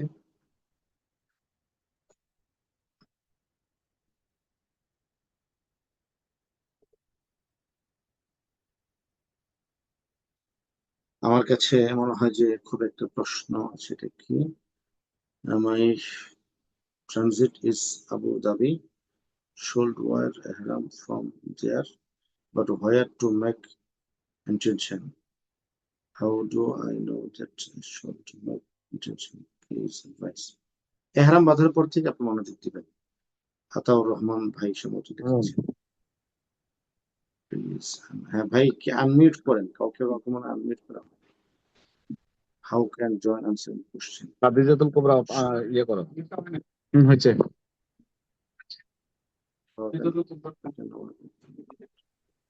ডক্টর জাহিদ ভাইয়ের দাও। আসসালামু আলাইকুম ভাই, আমার কোশ্চেন অ্যান্সার আমি পেয়ে গেছি। জাযাকাল্লাহ খায়ের। ধন্যবাদ। ডক্টর জাহিদ ভাইয়ের দাও। আসসালামু আলাইকুম, আমি আম, মোহাম্মদ জাহিদুল হক বলছি। আমার কয়েকটা প্রশ্ন আছে। আমি আপনার যদি উত্তর দেওয়ার সুযোগ না থাকে, কারণ আপনার নামাজের সময় হয়ে যাচ্ছে, আমাদেরকে স্টপ করে দিয়েন। কিন্তু একটা কথা হচ্ছে যে আমরা নামাজ কি শর্টেন করব, কসরের পড়বো? আমার জন্য বা মক্কায় হচ্ছে 12-13 দিনের মতো ডিউরেশন। তো হোল টাইম নিয়ে, নট জাস্ট যে আরাফা, হোল টাইমের জন্য কি উচিত হবে? প্রথম কথা হলো জাহিদ ভাই, আমরা যেহেতু হজে যাচ্ছি, আমাদের তো আসলে অধিকাংশ সময়টাই থাকতে হবে আপনার ইয়েতে, হারামে। হারামে যখন থাকি তখন তো আমরা 4 রাকাতই পড়বো। আর যখন আমি বাইরে থাকবো তো একা পড়লে 2 রাকাত, মানে মুসাফির কাসর। আর কি বলে, জামাতের সাথে পড়লে তো ইমাম যদি মুকিম হয় তাহলে 4 রাকাতই পড়বো। একা থাকলে আমি 4 রাকাত, 2 রাকাত কাসর করবো। আলহামদুলিল্লাহ। আমার সাথে আমার ফ্যামিলি যাচ্ছে, আমার ওয়াইফ যাবেন। তো উনি হয়তো অনেক সময় আম, আহ, কি বলে, হোটেলেই নামাজ পড়বেন, বিকজ এক তো মহিলাদের জন্য এটা বেটার রেকমেন্ডেশন প্রফেট সাল্লাল্লাহু আলাইহি সাল্লামের, এমনকি তার সাথে নামাজ পড়ার চাইতেও রেকমেন্ড করেছেন। বাট মহিলা যদি চায় পড়তে পারে। তো উনি যখন একা পড়বেন তখন তাহলে হয়তো 2 রাকাত পড়বেন, তাই নাকি? জি, আমি 2 রাকাত। আচ্ছা। আর আমি আমার একটা রেকমেন্ডেশন বা একটা রিকোয়েস্ট আপনাদের সবার কাছে। আর আর আমার একটা রিকোয়েস্টটা ভুল কিনা সেটাও আপনি আমাকে বলবেন। যে বহু প্রশ্নের উত্তর কুরআন থেকে দেওয়া যায়, কিন্তু আমরা আসলে কথাটা কুরআন থেকে বলি না। যেমন তাশরিকের রাতে কোথায় থাকবে, এটা তো কুরআনের আয়াত। এটা আমার হাদিস থেকেও বলবো, সব জায়গা থেকে বলবো, কিন্তু এটা তো কুরআনের আয়াত। তারপরে আমরা মাকামে ইব্রাহিমের পিছনে নামাজ পড়বো, এটা তো কুরআনের আয়াত। তারপরে অনেকগুলো প্রশ্নের উত্তর এরকম কুরআনের আয়াত। আমি জানি না কেন আমি যত হজের প্রোগ্রামে যাই, আমি কোথাও কুরআন থেকে বলতে শুনি না। কিন্তু আমি নিজে যখন কুরআন থেকে শুনি, আমার মাথাটা অন্যরকম লাগে। আমি জানি না অন্যরা কি শুনতে চায় না বলে বলেন না, নাকি এটা কি কমপ্লিকেটেড। আর হু কেয়ারস এটা কমপ্লিকেটেড কিনা, আল্লাহর কথা তো বলতে হবে। এটা আমার ধারণা, আমি কি ভুল আমি জানি না, কেন কোথাও শুনি না কোরআন আমরা থেকে বলা। আমরা আসলে সংক্ষেপে বলি তো, না, এখানে কোরআনে হচ্ছে সংক্ষেপে বললেও প্রথম কথাটা হবে কোরআন থেকে, না তারপরে না, হচ্ছে এখানে অন্য এটা জায়গা থেকে হলো বলা যেতে পারে। দলিলটা তখন দিতে হয় যখন কেউ এটা আসলে অকাট্যতা কি চ্যালেঞ্জ করে। আমরা বিধানটা বর্ণনা করে যাচ্ছি। তো আচ্ছা আমার প্রত্যেকটা বিধানের পিছনে আয়াত আছে, প্রত্যেকটা বিধানের পিছনে রাসূলের হাদিস আছে, প্রত্যেকটা বিধানের পিছনে রাসূলের সুন্নাহ আছে, স্টোরি আছে। তো আমরা যারা হজ নিয়ে আলোচনা করি, আমরা স্টোরিটা বলে যাই, আমরা দলিলগুলো বলি না। আচ্ছা কারণ হলো এখানে একটু চ্যালেঞ্জ করছেন, এই জন্য। জাযাকাল্লাহ খাইর। আলহামদুলিল্লাহ। আচ্ছা, বুঝলাম আপনাদের কারণটা। আচ্ছা, আর আম, আর আমরা যদি ওই শুক্রবারে যেটা আপনি বললেন যে আমাদের জন্য আম, জুম্মা ম্যান্ডেটরি না, কিন্তু আমি আগে দেখেছি যে মিনার টেন্টে একসাথে জুম্মা করা হয়। এটা কি আমরা জুম্মা জয়েন করা উচিত, নাকি এটা ইভেন প্রয়োজনীয় কাজ না? যদি সুযোগ থাকে তাহলে করবেন, আর না করলেও কোনো সমস্যা নেই। আচ্ছা আচ্ছা, কারণ জুমা হওয়ার জন্য কারিয়া জনপদ জনগণ, জনবসতি হ্যাঁ। হওয়া আবশ্যক। মিনা এখনো আচ্ছা জনবসতি নয়, শুধু সারা আচ্ছা দেশের আচ্ছা 3 দিনই লোকজন থাকে। আচ্ছা আচ্ছা, আলহামদুলিল্লাহ। আপনাকে অনেক কষ্ট দিয়েছে, ধন্যবাদ। আসসালামু আলাইকুম। ওয়ালাইকুম আসসালাম ওয়া রাহমাতুল্লাহ। আসসালামু আলাইকুম। বলেন মাহফুজ ভাই। এইভাবে প্রশ্ন ছোট করে, এবার শোনা যাচ্ছে যে কোরবানির কোনো নোটিফিকেশন আসবে না, যেহেতু ট্রাভেল এজেন্সিরা কোরবানির দায়িত্ব নেয় নাই। সেক্ষেত্রে আমরা কখন চুল কাটার পারমিশন পাবো, এটা একটু যদি ক্লিয়ার করেন। হানাফি মাযহাবের তারতিবটা ওয়াজিব, একটার পর একটা। এটাকে তারতিব বলা হয়, তারতিবুল আমাল ওয়াল আহকাম। প্রথমে জামারা, তারপরে কুরবানি, এরপরে চুল কাটা, এরপরে ফরজ তাওয়াফ, এই তারতিব। অন্য মাযহাবগুলিতে তারতিবটা আবশ্যক না, একটা হলেই করলেই হলো, আগে পরে সিরিয়াল বাই সিরিয়াল, এটা ম্যান্ডেটরি না। তো এই বছর তো আসলে আমাদের সুযোগ নেই, এই বছর সৌদি সরকার এটা নিয়ে নিয়েছে। এখন কি হয়, বাংলাদেশের পৃথিবীর সবচেয়ে বিখ্যাত আলেম এবং ফকিহ আল্লামা উসমানী হাফিজাহুল্লাহ তাআলা, তিনি সম্প্রতি একটি ফতোয়া লিখেছেন। সেখানে তিনি বলেছেন যে এবার যেহেতু আমরা অপরাধ, সুতরাং এবার হানাফি মাযহাবের অনুসারী ভাইরাও তারা অন্য মাযহাবের মতো আমালেন বেলা তারতিব, তারা তারতিব ছাড়াই আমল করবে তারা। তো সুতরাং আমার কুরবানিটা কখন হচ্ছে আমি জানতেছি না, আমি জামারার পরে আমি আমার চুল কেটে দেবো। তো ওলামা একরাম ইহতিয়াসান একটা কথা বলেছেন, 12টার পরে চুল কাটা, কি বলে আপনার কুরবানি করা, 12টার পরে কুরবানিটা হয়ে যাবে আশা করা যাচ্ছে, এরপরে চুল কেটে, তাহলে আশা করি যে আমরা আদায় হয়ে যাবে ইনশাআল্লাহ। ইসলামটা খুব সহজ, এটাকে আসলে জটিল না করা বেটার। তো আমরা 12টার পরে চুল কেটে ফেলবো এবং ধারণা করবো যে আমার কুরবানি হয়েছে। তার আগে যদি তাওয়াফ করতে পারি তাহলে কোনো অসুবিধা নেই। তাওয়াফের ক্ষেত্রে তো তারতিবটা ছিল, এখন তো যেহেতু আর ওই কুরবানি জানার সুযোগটা নাই। কিন্তু সুন্নাহ হলো কুরবানি হবে, এরপর মাথার চুল কাটা হবে, এরপর আপনি হালাল হবেন, হালাল হয়ে ইহরামের কাপড় খুলে স্বাভাবিক পোশাক পরে তাওয়াফ করা 10 জিলহজ, এটা হলো সুন্নাহ। জাযাকাল্লাহ ফরজ খাইর। তো ইহরামের কাপড়। আসসালামু আলাইকুম। ওয়ালাইকুম আসসালাম ওয়া রাহমাতুল্লাহ।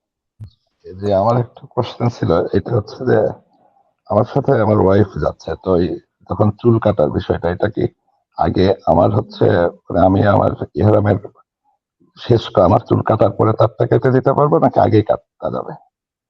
মানে আমি তখন মাসলাটা এই চুল সবার জন্য, আমি সবার মনোযোগ আকর্ষণ করছি।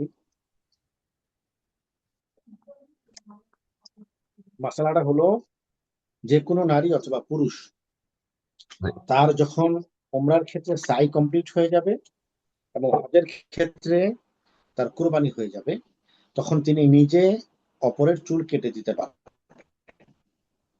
নারীরা নিজের চুল নিজে কাটতে পারবেন, স্বামী তার স্ত্রীর চুল কেটে দিতে পারবেন, চাইলে স্ত্রী তার স্বামীর চুল কেটে দিতে পারবে, একজন নারী অপর নারীর চুল কেটে দিতে পারবে, এতে কোনো সমস্যা নেই, আদায় হয়ে যাবে ইনশাআল্লাহ। আচ্ছা, আর একটা ছিল হচ্ছে যে মুজদালিফাতে 5 বছর, এটা মানে গ্রুপের সাথে কি হবে, মুজদালিফায় ফজরের পরেই কি, ফরজ নামাজের পরেই বের হয়ে না, যাওয়া, নাকি মুজদালিফা ওয়েট করতে হয়? ফজরের পরে 1 ঘন্টা অপেক্ষা করে, এটা ওয়াজিব। এই জন্য 1 ঘন্টা সময় আমরা অবস্থান করবো, এরপরে গ্রুপের সাথে যাবো। আচ্ছা, জি, thank you. আসসালামু আলাইকুম। ওয়ালাইকুম আসসালাম ওয়া রাহমাতুল্লাহ। আমরা কিছু ভাই একসাথে আমরা ট্রাভেল করতেছি, তো আমাদের মক্কা স্টে ডিউরেশনটা হচ্ছে 16 দিন। তো এটা নর্মালি তো 16 দিন হলে কি মুকিম, আমাদের কন্ডিশনটা তখন কি হবে? আমরা কি নিজেদেরকে 16 দিনের জন্য মুসাফির কন্ডিশন করব নাকি মুকিম হিসেবে কনসিডার হবে, যেহেতু আমরা 15 দিন মক্কাতেই 16 দিন হবে আমাদের। আমরা 17তম দিনে আমরা মদিনাতে রওনা করব। হজের 5 দিন পরে 16 দিন হজের 5 দিন সহ 16 দিন। নাই না, তাহলে আপনারা মুসাফির, কারণ মিনা মুজদালিফা আরাফা এটা আউট অফ মক্কা, খারিজ মিনাল মক্কা, এজন্য আপনারা মুসাফির। আচ্ছা আচ্ছা, আমরা তাহলে মুসাফির। আচ্ছা ঠিক আছে, জি, জাযাকাল্লাহ খাইর। আসসালামু আলাইকুম। ওয়ালাইকুম আসসালাম ওয়া রাহমাতুল্লাহ। ওয়ালাইকুম। আমার একটা কোশ্চেন ছিল, এটা আমার বেসিক্যালি আমার ওয়াইফের জন্যই, যে আমরা জানি মসজিদুল হারামে আপনারা যখন নামাজ পড়বে এটা 1000 গুণ বেশি সওয়াব পাওয়া যায়। এখন ওয়াইফকে যদি রুমের ভিতরে নামাজ পড়ার কথা বলা হয়, তাহলে ওনারা কিভাবে এই বেনিফিটটা নেবে? এটা তো একটা once a lifetime opportunity, এটা কিভাবে তারা করবে? এখানে নারীরা মক্কায় অবস্থানকালীন সময়ে হোটেলে বসে নামাজ পড়লেও আল্লাহ তাআলা নারীদেরকে 1 লক্ষ রাকাতের সওয়াব দিবেন ইনশাআল্লাহ তাআলা। এমনটাই ওলামা কেরাম বলেন। আপনারা চাইলে নারীরা ঘরে করতে পারবেন, কোনো সমস্যা নেই। ওকে। আর যখন মিনাতে থাকবে বা আরাফাতে যখন থাকবে, তারা তো আলাদা টেন্টে থাকবে, তো ওনারা কি একসাথে নামাজ পড়বে? ওনাদেরকে কেউ আলাদা কেউ নামাজ না, পড়াবে না, নিজেরা নিজেরা আলাদা? এমন যদি সুযোগ থাকে যে পুরুষদের জামাতে তারা শরীক হচ্ছে, মানে তাঁবুর মধ্যে থাকেন, তো সামনের অংশে পুরুষরা, পিছনের অংশে নারীরা, এ ধরনের সুযোগ থাকলে তারা জামাতে শরীক হতে পারেন, অন্যথায় তারা একে এক নামাজ। নারীদের ইমামতি হয় না, নারীরা ইমামতি করে জামাত করবে এটা হয় না।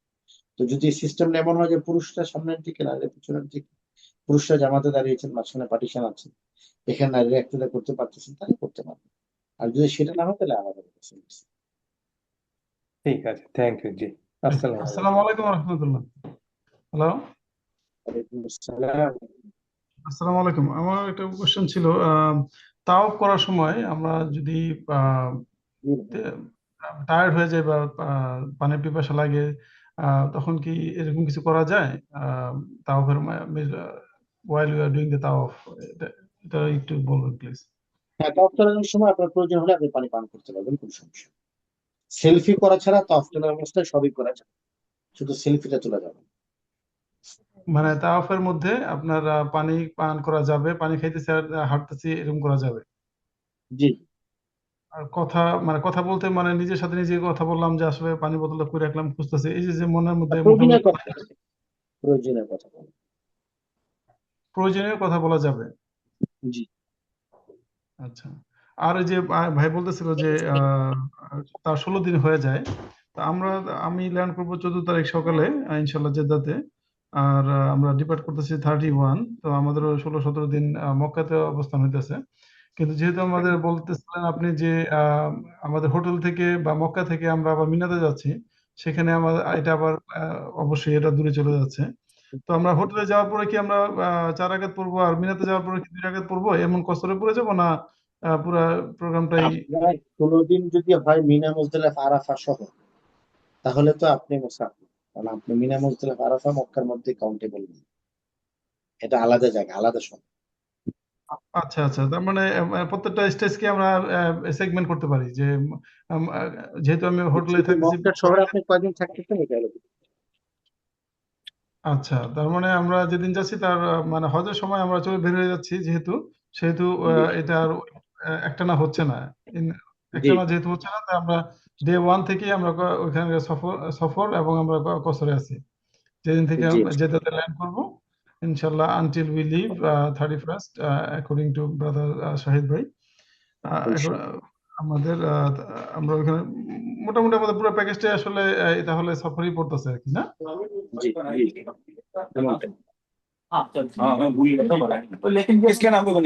আসসালামু আলাইকুম, আমার একটা কোশ্চেন ছিল। জি। আসসালামু আলাইকুম, আমার কোশ্চেনটা হচ্ছে আমরা যখন अभी तो रेड नहीं है। ना ओपन किया हुआ है, आप बात कर सकते हो। हेलो, अस्सलाम वालेकुम। না, আমাদের এক বোন ঢুকেছিল, ইউসুফ ভাই, আমাদের এক বোন কথা বলছিল। আচ্ছা, আমার কোশ্চেনটা হচ্ছে, থ্যাংক ইউ। তাওয়াফ যখন আমরা স্টার্ট করব, আমরা যখন হাত উঁচু করে সুমুখে যখন আমরা স্টার্ট করব আপনি একটা দোয়া বলেছিলেন, দোয়াটা হচ্ছে বিসমিল্লাহি আল্লাহু আকবার ওয়ালিল্লাহিল হামদ ওয়াসসালাতু ওয়াসসালামু আলা রাসূলিল্লাহ। আলা এইটা কি রাসূলিল্লাহ। পুরাটাই রাসূলিল্লাহ? এটা কি পুরাটাই পড়বো নাকি আমি এটুকু পড়লেও হবে বিসমিল্লাহি সুযোগ আল্লাহু থাকলে আকবার ওয়ালিল্লাহিল হামদ? সুযোগ থাকলে পুরোটা পড়বেন, সুযোগ না থাকলে শুধু বিসমিল্লাহি আল্লাহু আকবার এতটুকু পড়বেন। ধন্যবাদ। আসসালামু আলাইকুম। জি ইউসুফ ভাই বলুন। আচ্ছা, আমার একটা প্রশ্ন, 10 তারিখে আমরা যখন বড় শয়তানকে পাথর মারার পর এ আবার তওয়াফ করতে আসবো, এটা কি আমি আরো 2 দিন ওখানে থাকার পর কি আসতে পারবো 12 তারিখে? জি 12 তারিখে আসা যাবে। 2 দিন পরও আসলে সমস্যা হবে না তওয়াফ করার জন্য? এটা কোরআন আল্লাহ তাআলা বলেছেন, ফামান এই তাআজ্জালা জায়গায় ফি আমি একটু ইয়াওমাইনি বলতেছি ফালা ইসমা আলাইহি ওয়া মান তাআখারা ফালা ইসমা আলাইহি। কোনো সমস্যা নেই, আপনার 10 মুফতি তারিখেও সাহেব, করতে পারেন, 12 তারিখের পরেও করতে পারেন। জি আমরা ওই যে ওকে, রিস্ক মুক্ত থাকার জন্য 12 তারিখে মানে 11 তারিখ 10 তারিখের মধ্যে শেষ করতে চাই আর কি। ইনশাআল্লাহ। ইনশাআল্লাহ। ওকে, আসসালামু আলাইকুম। সালাম। রিস্কটা কি ধরনের রিস্ক একটু এক্সপ্লেন করেন প্লিজ এখন শহীদ ভাই। 12 তারিখের পরে করলে দেখা গেছে এটা ওই শরীয়ত মত না আর কি, এই জন্য। আর 12 তারিখে অনেক জ্যাম থেকে আপনি আসলেন 12 তারিখের আশায়, পরের তারিখ 12 তারিখ সন্ধ্যার পরে হয়ে গেল, দেখা গেছে যে আমার যে টাইমে করার কথা ছিল সেই টাইমে আমি আর করতে পারলাম না আর কি। আচ্ছা, এখানে যদি কেউ থাকতে চায় আরেকদিন এবং সে যদি নিজে নিজে চলে আসে, মানে ধরেন কেউ করলো এরকম ব্যক্তিগতভাবে, এতে কোনো সমস্যা তো নাই? শরীয়তের কোনো সমস্যা আছে এখানে? এইসব বলে কথাটা বুঝি নাই আমি ভাইয়া, কি প্রশ্নটা? আরেকদিন বেশি থাকা। সাফন ট্রাভেলস থেকে বলতেছে যে ওনারা 12 তারিখেই চলে আসবে। এখন কেউ যদি হ্যাঁ 13 তারিখ 12 তারিখে থাকতে চায়, নিজের ইচ্ছায় যদি সে থাকতে চায়, নিজের ইচ্ছায় যদি চলে আসতে চায় পরবর্তীতে একা একা, না। তো ও এটা আপনার কোশ্চেন মিক্স হয়ে গেছে ভাই। আশরাফ ভাই, আপনি এখানে যেটা বলছেন একটা হলো যে মিনাতে থাকার বিষয়, যে 12 তারিখের পরে 13 তারিখ থাকবেন, সেক্ষেত্রে যদি কেউ থাকতে চান আমাদেরকে বলবেন। আমার কাছে আরো কিছু জনের মেসেজ আসছে যে ওনারা 13 তারিখে থাকতে চায়, সেক্ষেত্রে আমরা কর্তৃপক্ষকে বলবো থাকার হয়তো বা ব্যবস্থা হবে, খাবার দাবারের ব্যবস্থা হবে কিনা জানি না, বাকি থাকা যাবে। না, খাবারের ব্যবস্থা হয়, ওই যে একটা তাঁবুতে সমস্ত হাজিদেরকে নিয়ে আসে, গোটা মিনার হাজিদেরকে একটা তাঁবু চাই না রাখে। সেটা আমরা কর্তৃপক্ষের সাথে আলাপ করবো, অনুমতি আছে, থাকতে পারবে, সমস্যা নাই। জি আসসালামু আলাইকুম মুফতি সাহেব। ইসলাম জি তুষার ভাই প্রশ্ন করুন। মুফতি সাহেব, আমরা তো যখন হজে না যাওয়া অবস্থায় আরাফার দিন সবসময় রোজা রাখি, তো আমাদের জন্য কি এটা কি রেকমেন্ডেড নাকি? ওইখানে কি আমাদের রোজা রাখতে হবে নাকি রোজা না যারা রাখাটা আরাফায় থাকবেন তারা রোজা রাখবেন না, আর রাখবো না? যারা বাইরে থাকবেন তারা রোজা রাখবেন। আল্লাহ রসুল রোজা রাখেন। আচ্ছা, ধন্যবাদ মুফতি সাহেব।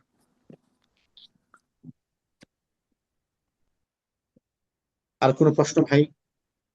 জাহাঙ্গীর ভাই কিছু বলবে বলছিল। আহমেদ গনি ভাই।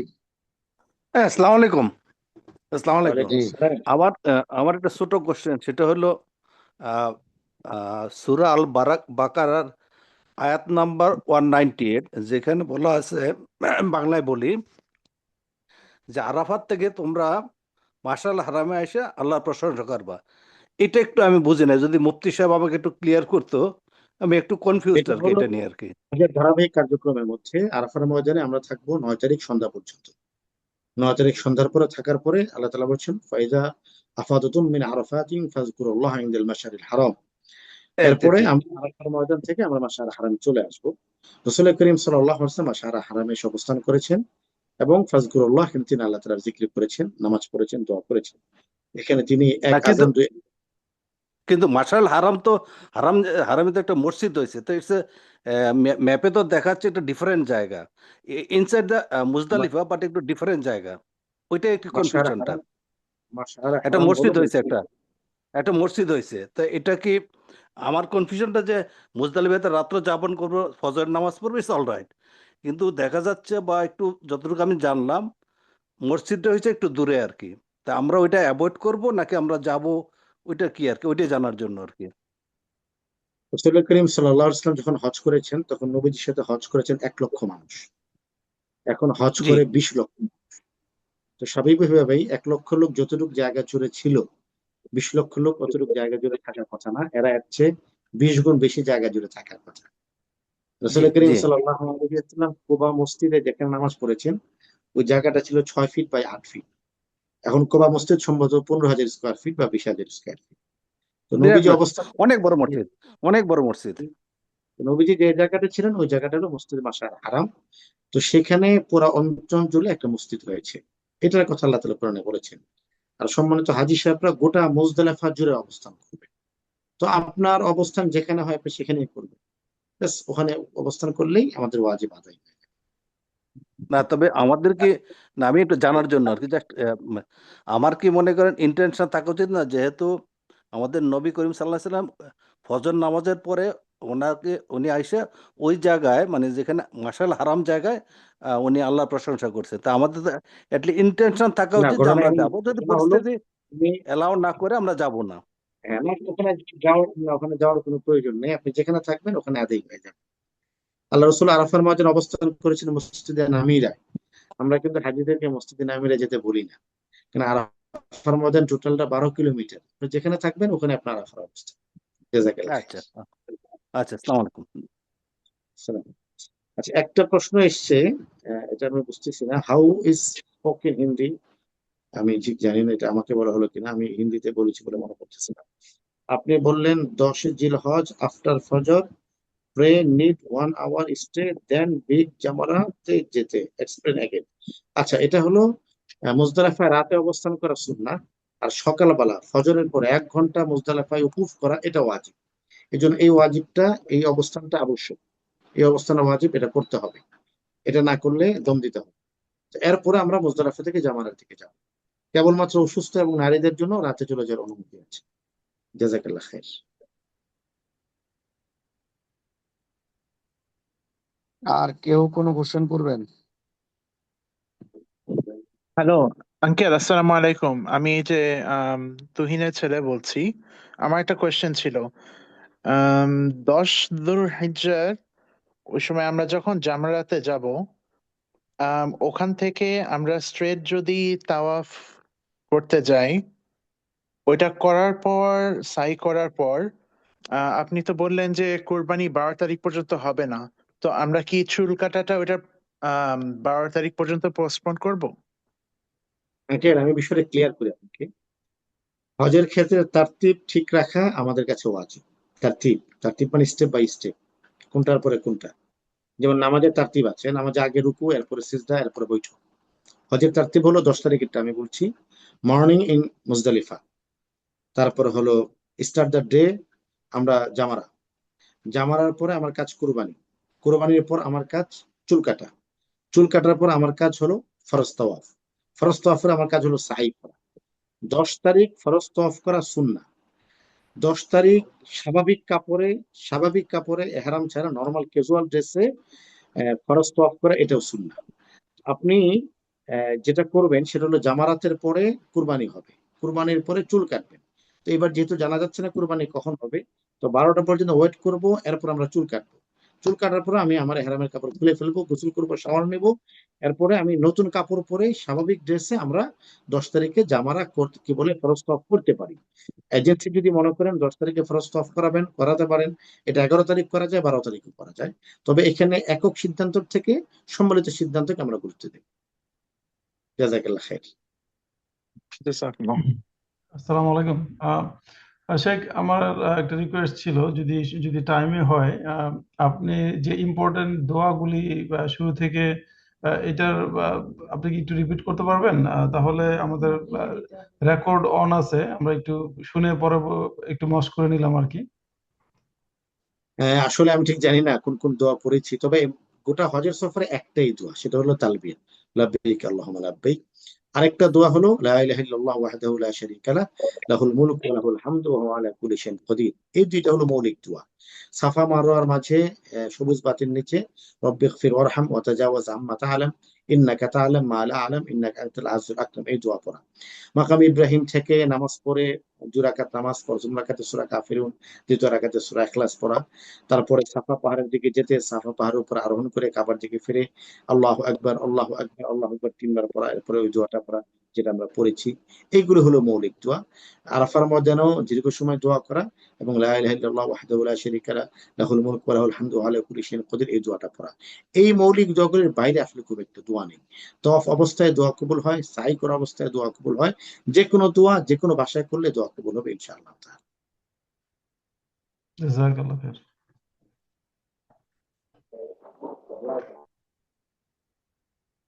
আসসালামু আলাইকুম, আমার একটা কোশ্চেন ছিল। জি বাইজিদ ভাই বলুন।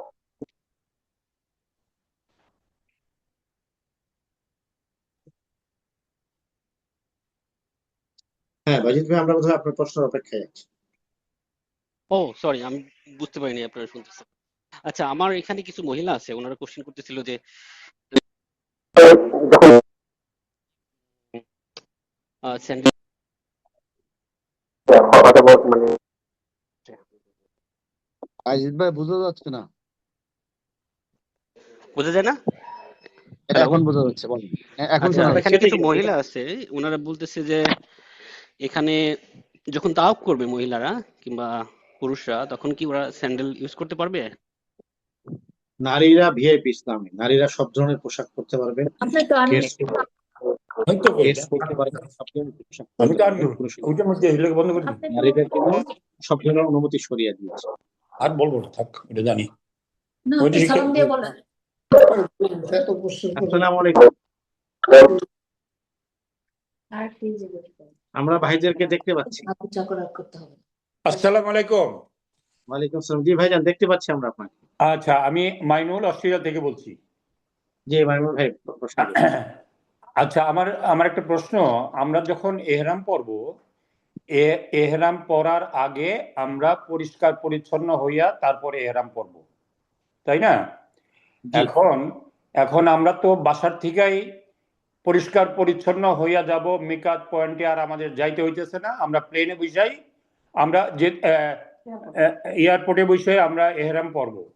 এখন আমার প্রশ্নটা হলো, আবার আমরা তো এই এহরাম তো তাওয়াফ পরে মানে ওমরার পরে আমরা সাইরা দিতেছি, এহরাম যেহেতু সাইরা দিতেছি, সেহেতু আবার 2 দিন পরে বা 3 দিন পরে আমরা হজের এহরাম পরব, তখন কি আবার পরিষ্কার পরিচ্ছন্ন হইতে হবে?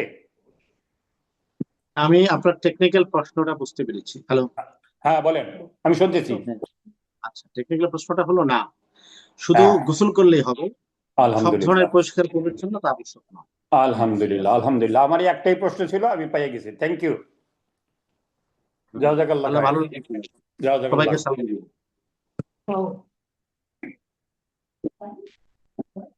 মাশাআল্লাহ, দেখেন আর কোনো ভাই কোনো কালকেও পাইছি এটা। ঠিক আছে। জি, আশরাফুল হক ভাই। এটা মিউট করছেন এখন? আসসালামু আলাইকুম। জি ভাই, প্রশ্ন করুন। হ্যাঁ ভাই, আমি অস্ট্রেলিয়া থেকে আশরাফুল হক বলছি। আমার একটা প্রশ্ন ছিল যে ইহরাম পরার পর যদি আমাদের গোসল বা শাওয়ারের দরকার হয়, তাহলে কি আমরা ইহরাম খুলে গামছা বা টাওয়েল পরে শাওয়ার করে আবার কি পরবর্তীতে সেম ইহরাম করতে পারবো, নাকি ওইটা পরেই গোসল করতে হবে? টাওয়েল নয়, আসলে টাওয়েল নয়, গামছা পরা যাবে সেলাই ছাড়া। টাওয়েল সেলাই যুক্ত থাকে, পরে আরেকটা ইহরাম পরে নেবেন, সমস্যা নেই। কিন্তু আমাদের কি ইসলামটা ওই পুরনো ইহরামই পড়তে হবে নাকি নতুন ইহরাম পড়তে হবে আবার? নতুনটা পরা যাবে, নতুনটা পরা যাবে, সমস্যা নেই। Thank you. কাপড়ের নামে ইহরাম মানে এটা বলি।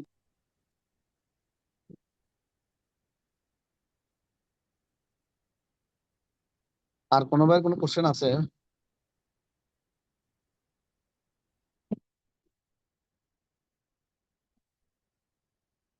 আমাদের তাই কি প্রশ্ন উত্তর পর্ব শেষ করবো আমরা?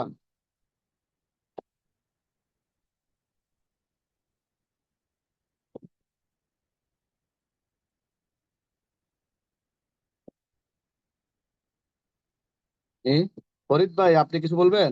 জি, আসসালামু আলাইকুম। জি ভাই। আচ্ছা, আমার একটা প্রশ্ন ছিল, যেহেতু আপনারা বলছেন যে আমরা গামছা পরে গোসল করতে পারবো, বাট আমার প্রশ্ন হলো, আমরা কি টাওয়েল ইউজ করতে পারবো গা মোছার জন্য শুধু?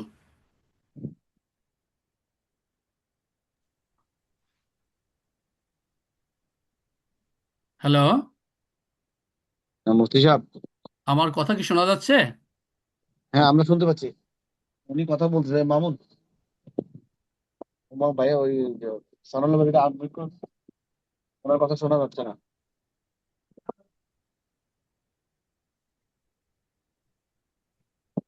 আমার কথা শোনা যাচ্ছে ভাই? আপনার কথা আমরা শুনতে পাচ্ছি মুফতি। হ্যাঁ, আমি কি প্রশ্নটা আবার করব? জি জি মামুন তুমি। হ্যাঁ, সরি, আমি আনমিউট হয়ে গিয়েছিলাম। সরি, আমি আচ্ছা, মিউট হয়ে গেছি। জাযাকাল্লাহ খাইর, আমি আপনার প্রশ্ন শুনতে পেরেছি ভাই। জি। না, ওই গামছার মধ্যে সেলাই থাকে না, টাওয়েলে সেলাই থাকে, এই জন্য টাওয়েল পরা যাবে না। গামছা হতে পারে, যে কোনো কাপড়ের টুকরা হতে পারে সেলাই ছাড়া, সেলাইবিহীন হতে হবে। এহরাম এর নিয়ত করার পরে সেলাই যুক্ত কাপড় পরা যায় না। না, আমি বলছিলাম আমরা কি গা মুছতে পারবো টাওয়েল দিয়ে? গা মোছা যাবে, তবে একটু সযতনে, যেন গায়ের পশম মোছার সাথে ঝরে না পড়ে। আর চেহারা ঢাকা যাবে না, মানে এরকম করে একেবারে চেহারার উপরে গামছা দিয়ে পুরো মুছা, এটা করা যাবে না। গা মোছা যাবে। আর আমরা বলি যে এরকম কাপড় চুপ করে, মানে শরীরের পশম যেন, আমরা সাধারণত খুব আমরা খুব কি বলে স্প্রেডলি শরীরে মুছি, এটা করা যাবে না। আচ্ছা, থ্যাংক ইউ। জাযাকাল্লাহ। ইহরামের ক্লিনিং এর বিষয়ে মানে এটা আমরা তো ট্রাভেলিং এ থাকবো, টয়লেটে যাব। আহ অনেক সময় আমরা একটু ফাঁসি আচরণ করি টয়লেটে গিয়ে, যেহেতু টয়লেটের স্পেস ছোট। তো এই ইহরাম কমপ্লিটলি খুলে আমরা কি টয়লেটের ইউজের ক্ষেত্রে কি এই ধরনের সাবধানতা অবলম্বন করব, না এখানে না, একটু যদি সাবধানতা, আমি বুঝতে পেরেছি আশরাফ ভাই। সাবধানতা অবলম্বন যেটা করবেন সেটা হলো একটা হেরামের কাপড় সাথে রাখবেন। যে হেরামের কাপড় পরে আপনি অস্ট্রেলিয়া থেকে মক্কা পর্যন্ত আসবেন, মক্কায় হোটেল এসে সেটা খুলে ফেলবেন, খুলে নতুন একটা কাপড় পরে যাবেন। পুরা কাপড় খুলে ওয়াশরুম ইউজ করা এটা আবশ্যক নয়, এবং এটা সুন্নাহর খেলাফ, এবং এটা মুমিনের আচরণের খেলাফ। তো যেটা করব আমরা, যে হেরামের কাপড়টা পরে আমি বাথরুমে গিয়েছি, বিভিন্ন জায়গায় গিয়েছি, মক্কায় হোটেল এসে সেটা চেঞ্জ করে একটা নতুন ফ্রেশ হেরাম পরে আমি আল্লাহ। আমরা প্রায় 1.5 ঘন্টার মতো সম্ভবত হয়েছে, আমরা বিদায় নেব। Last question please.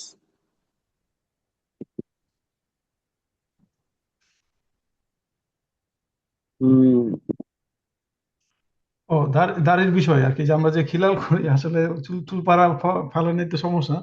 এখন আমি কি আমি দাড়িটা আজকে একটু ছোট করছি। তো মানে নিচের দিকে না, সাইড সুট দিয়ে, যে কারণ আমরা জানি যে অজু করার সময় আমাদের দাড়ি খিলাল করা দরকার। তো এখানে আমরা কি একটু পানি নিয়ে একটু চুপচুপ করবো দাড়িটা, যেন দাড়ি না পড়ে, না কি খিলাল করবো? খিলাল করলে তো করা সবসময় যায়, করা যায়। এরপরে হলো কি, কিছু তো পড়বেই, সবকিছুর পরে তো কিছু চুল পড়বে, কিছু ভুলভাল হবে, কিছু সাদাকা করে দাও ইনশাআল্লাহ। এতে করে সমস্ত ভুল করে আল্লাহ তাআলা আমাদের ক্ষমা করে দিবেন, আশা করি। এভরিবডি, লেডিস এন্ড জেন্টলম্যান, সবাইকে অনেক ধন্যবাদ যারা সুদূর অস্ট্রেলিয়া থেকে সাফন ট্রাভেলস এর আজকের এই দিনে হালাকাতে ছিলেন। হায়াত বাকি তো মোলাকাত বাকি। রব্বুল আলামিন আমরা যারা নিয়ত করেছি এবছর, রব্বুল আলামিন আমাদের প্রত্যেকের তালবিয়াকে কবুল করুন। মিনা মুখতালিফা আবাহায়। আমাদের বোন কি কোনো প্রশ্ন করবে? আমাদের এক বোন কি জানি বলতেছে, বলেন। জি জি, আমার একটা প্রশ্ন ছিল, এটা কেউ করেনি। আমরা তো এহরাম থাকা অবস্থায় তো আমরা জানি যে আমরা কেউ কোনো রকমের সুগন্ধি ব্যবহার করতে পারবো না।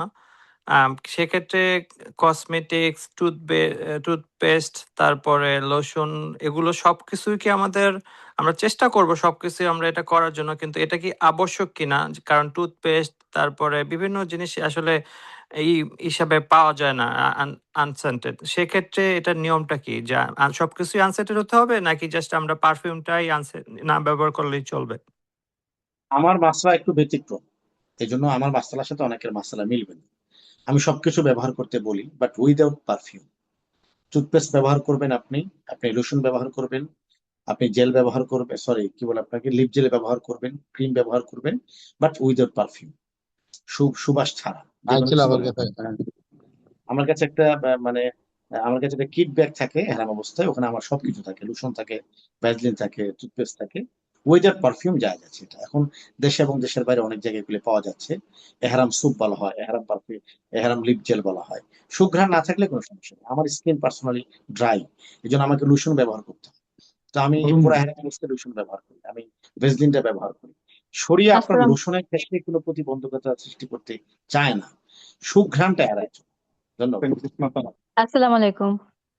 ওয়ালাইকুম আসসালাম। জীবন প্রশ্ন। আহ অনেক ধন্যবাদ আমাকে সুযোগ দেওয়ার জন্য। আমার ছোট ছোট 3টা প্রশ্ন ছিল। একটা হচ্ছে আমি আমার ছেলের সাথে যাচ্ছি। আমার ছেলের বয়স 16 বছর। ওর একটু মানে অ্যাডিশনাল নিডেড বাচ্চা। তো এই ক্ষেত্রে আমার ছোট 3টা প্রশ্ন হচ্ছে, ওর চুলটা কি আমি কেটে দিতে পারবো যখন ওমরা অবশ্যই এবং অর্জুন আপনি দ্বিতীয় প্রশ্ন হচ্ছে যে আহ ওরা তো মানে হারামে গিয়ে নামাজ পড়বে, মেয়েরা চাইলে হোটেলে পড়তে পারে। কোনো কারণে যদি আমার ছেলে যেতে না চায়, তখন কি সে আমার সাথে হোটেলে নামাজ পড়তে পারবে? মানে এটাতে কি তার আম ফরজ এবং ওয়াজিব পাঠ গুলো কি আদায় হয়ে যাবে? মসজিদে থেকে নামাজ পড়া তো আসলে ফরজ ওয়াজিবের কিছু না, বাট সে আপনার মায়ের সাথে থাকতে পারবে। তবে জি ওর জন্য হারামে গিয়ে পড়া ফজিলত বেশি, পুরুষ মানুষ তো জি, মসজিদে ইনশাল্লাহ গিয়ে আমি পড়া। যদি সুযোগ পাই ওরকম করে, মানে আমাকে ছাড়া সে যদি একাই যেতে পারে কারোর সাথে, আমি অবশ্যই পাঠিয়ে দিব। আর ভয় হলে আমি তো আর নিরাপত্তাটা আমি বেশি দরকার। জি জি। আর তৃতীয় প্রশ্ন হচ্ছে, আমার মা 2 বছর আগে মারা গিয়েছেন। তো উনি আম, হজ করতে পারেননি। তো ওনার জন্য কি আমি আমার ওমরা শেষে বা আমার হজের তাওয়াফ শেষে আমি কি ওনার জন্য কোনো ওমরা বা কোনো বিশেষ আমল করতে পারবো, যাতে উনি ওমরা বা হজের সওয়াব পরবর্তী পান? উমরাগুলো আপনার জন্য নকল নকল উমরা যে কারোর জন্য করা যায়, যে কোনো সময় করা যায়। কিন্তু ওনার উপর যেহেতু হজ ফরজ ছিল, জি, যদি উনি হজ করে না থাকেন তাহলে হজ করতে হবে, তবে আপনি উমরা আদায় করতে পারেন, এটা ওনার পক্ষ থেকে আদায় হবে, সমস্যা নেই। এটা আমি ঠিক কোন সময়ে করলে সবচেয়ে ভালো হবে? হজের পর। মানে আমার পুরো হজটা হয়ে যাওয়ার পরে। জি জি জি। জি, জাযাকাল্লাহু খাইর। ওয়ালাইকুম। আচ্ছা, আমাদের আর কারো ভাই কোনো প্রশ্ন আছে? আমরা তাহলে আজকের মতো শেষ করব আর কি। আর আমরা যে জিনিসটা বলতেছি, সাফওয়ান ট্রাভেলসের পক্ষ থেকে আমি শহীদুল হক বলছিলাম, যে জিনিসটা হলো যে আমরা ইনশাআল্লাহ 12 তারিখের পরে আমাদের সবারই ফ্লাইট। আমিও ইনশাআল্লাহ আপনাদের দোয়ায় 8 তারিখ রাতে 9 তারিখে আমি ইনশাআল্লাহ সৌদি আরব পৌঁছাবো আপনাদের খেদমতে। এবং আমরা খেদমতের জন্য আমরা 6 থেকে 7 জন আপনাদের জন্য থাকবো 2 হোটেলে ইনশাআল্লাহ। এবং আপনাদের সমস্ত উমরা এবং আপনাদের যত রকমের খেদমত প্রয়োজন বা যত রকমের কাজ থাকে এগুলো আমরা আঞ্জাম দেওয়ার চেষ্টা করব। তো আমরা এই বিষয় নিয়ে এই পার্টটা ছিল আমাদের ট্রেনিং পার্ট, যে আমরা ট্রেনিং করলাম বা আমরা শিখলাম। ইনশাআল্লাহ আমরা চাচ্ছি আগামী 10 তারিখে আমাদের ফ্লাইটের আগে, অর্থাৎ আগামী 10 তারিখ রাত্রে বেলা আমরা যদি এরকম একটা সময় আবার নির্বাচন করি, তাহলে আমরা যদি ট্রাভেল পার্টটা নিয়ে আলোচনা করবো আর কি। যে পার্টগুলো আমাদের আজকের আরো অনেক আলোচনা ছিল, সময়ের অভাবে আমরা চাচ্ছি এটা আগামী 10 তারিখে করতে। যদি একটু কথা শুনবেন। হ্যাঁ, কথা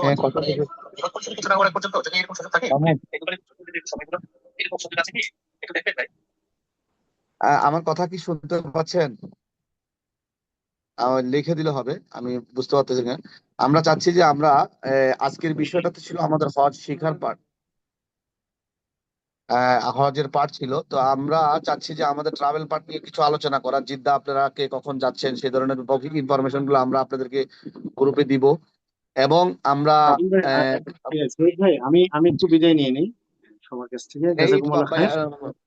মুফতি সাহেব 2 মিনিট, আমরা ইনশাআল্লাহ সবাই বিদায় নিবো একসাথে। আপনি থাকলে না ভালো না না, হবে, আপনি একটু দোয়া ম্যানেজমেন্ট করেন। নিয়ে এত তাড়াতাড়ি বিদায় নিলে হবে না, আপনি লম্বা সময় না না, আলাপ আমরা করতে হবে। ইনশাআল্লাহ আবার মিটিং করবো, আমাদের তো নামাজ পড়তে হবে।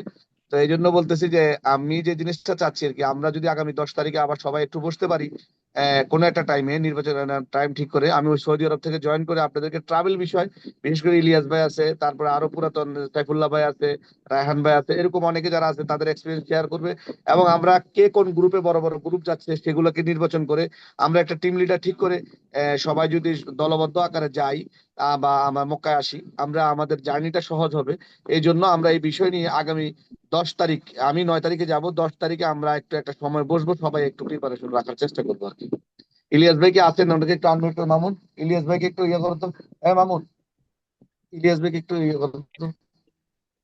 ইলিয়াস ভাই একটু কথা বলবেন, তারপরে একটু ইলিয়াস ভাই কি আমার কথা শুনতে পাচ্ছেন? মিউট।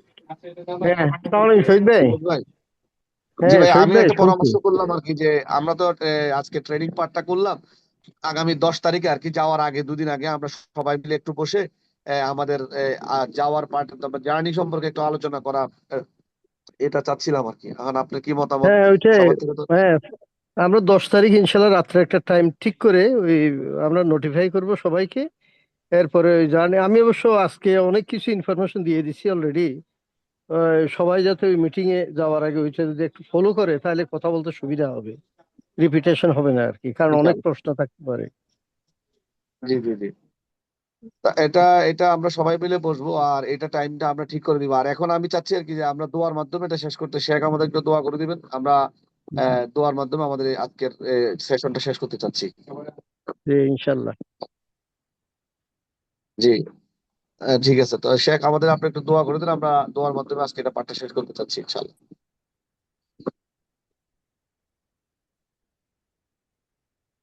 সানাউল্লাহ ভাই, না না, আনমিউট করতে স্যার একটু ওপেন করে দেন।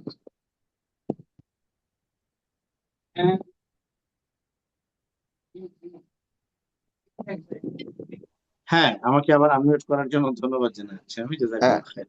হযরত আপনি একটু আলহামদুলিল্লাহ দোয়া রাব্বিল করে দিন, আমরা আলামিন এটা ওয়াসসালাতু শেষ করতে ওয়াসসালামু চাচ্ছি। আলা আশরাফিল আমিন ওয়া আলা আলিহি ওয়া আসহাবিহি আজমাইন। রব্বানা যালামনা আনফুসানা ওয়া ইল্লাম তাগফির লানা ওয়া তারহামনা লানাকুনান্না মিনাল খাসিরিন। রব্বুল আলামিন 2026 সালে গোটা পৃথিবীর নানা প্রান্ত থেকে যত মুসলিম নরনারী পবিত্র হজের নিয়ত করেছেন, আল্লাহ সবাইকে আপনি নিরাপত্তার সাথে আরাফার ময়দান পর্যন্ত পৌঁছে যাওয়ার তৌফিক দান করেন। আল্লাহ আমাদের সফরকে আপনি সহজ করেন, আমিন আমাদের আমিন। সফরকে আপনি আসান করেন, আমাদের সফরকে আপনি কবুল করেন। আল্লাহ পৃথিবীর সমস্ত বিপদ আর মুসিবত থেকে আমাদেরকে হেফাজত করেন। আল্লাহ মিনা, মুজদালিফা, আরাফা, মক্কা, মদিনা সব জায়গাতেই আমাদের হৃদয়ে যেন আপনার ইবাদতে নিমগ্ন থাকে সেই তৌফিক দান করেন। সব ধরনের পেরেশানি থেকে মুক্ত থেকে আমাদের হজ এবং উমরা পালন করার তৌফিক দান করেন। আল্লাহ হজের সফরে আমরা যতগুলি দোয়া করব সমস্ত দোয়াগুলি আপনি কবুল করেন। আল্লাহ বেশি বেশি দোয়া করার তৌফিক দান করেন। আল্লাহ যে যে নিয়তে আমাদের ভাইরা আমাদের বোনেরা যে যে নিয়তে আপনার কাছে হাত তুলেছেন প্রত্যেকের নিয়তকে আপনি কবুল করেন। রব্বুল আলামিন কাবাকে কেন্দ্র করে গোটা পৃথিবীর সমস্ত মুসলমানরা আমরা ঐক্যবদ্ধ হচ্ছি আরাফার ময়দানে। আল্লাহ আমরা যেন জান্নাতেও একত্রিত হতে পারি সেই তৌফিক আপনি দান করেন। আল্লাহ হজের খেদমতে যারা আছেন ঢাকা, সিডনি, অস্ট্রেলিয়া সহ সবাইকে আপনি আন্তরিকতার সাথে খেদমত করার তৌফিক দান করেন। সমস্ত রকাওয়াত আর প্রতিবন্ধকতা আপনি দূর করে দেন। কল্পনার অতীত থেকে প্রশান্তিময় হজ আমাদের নসিব করেন।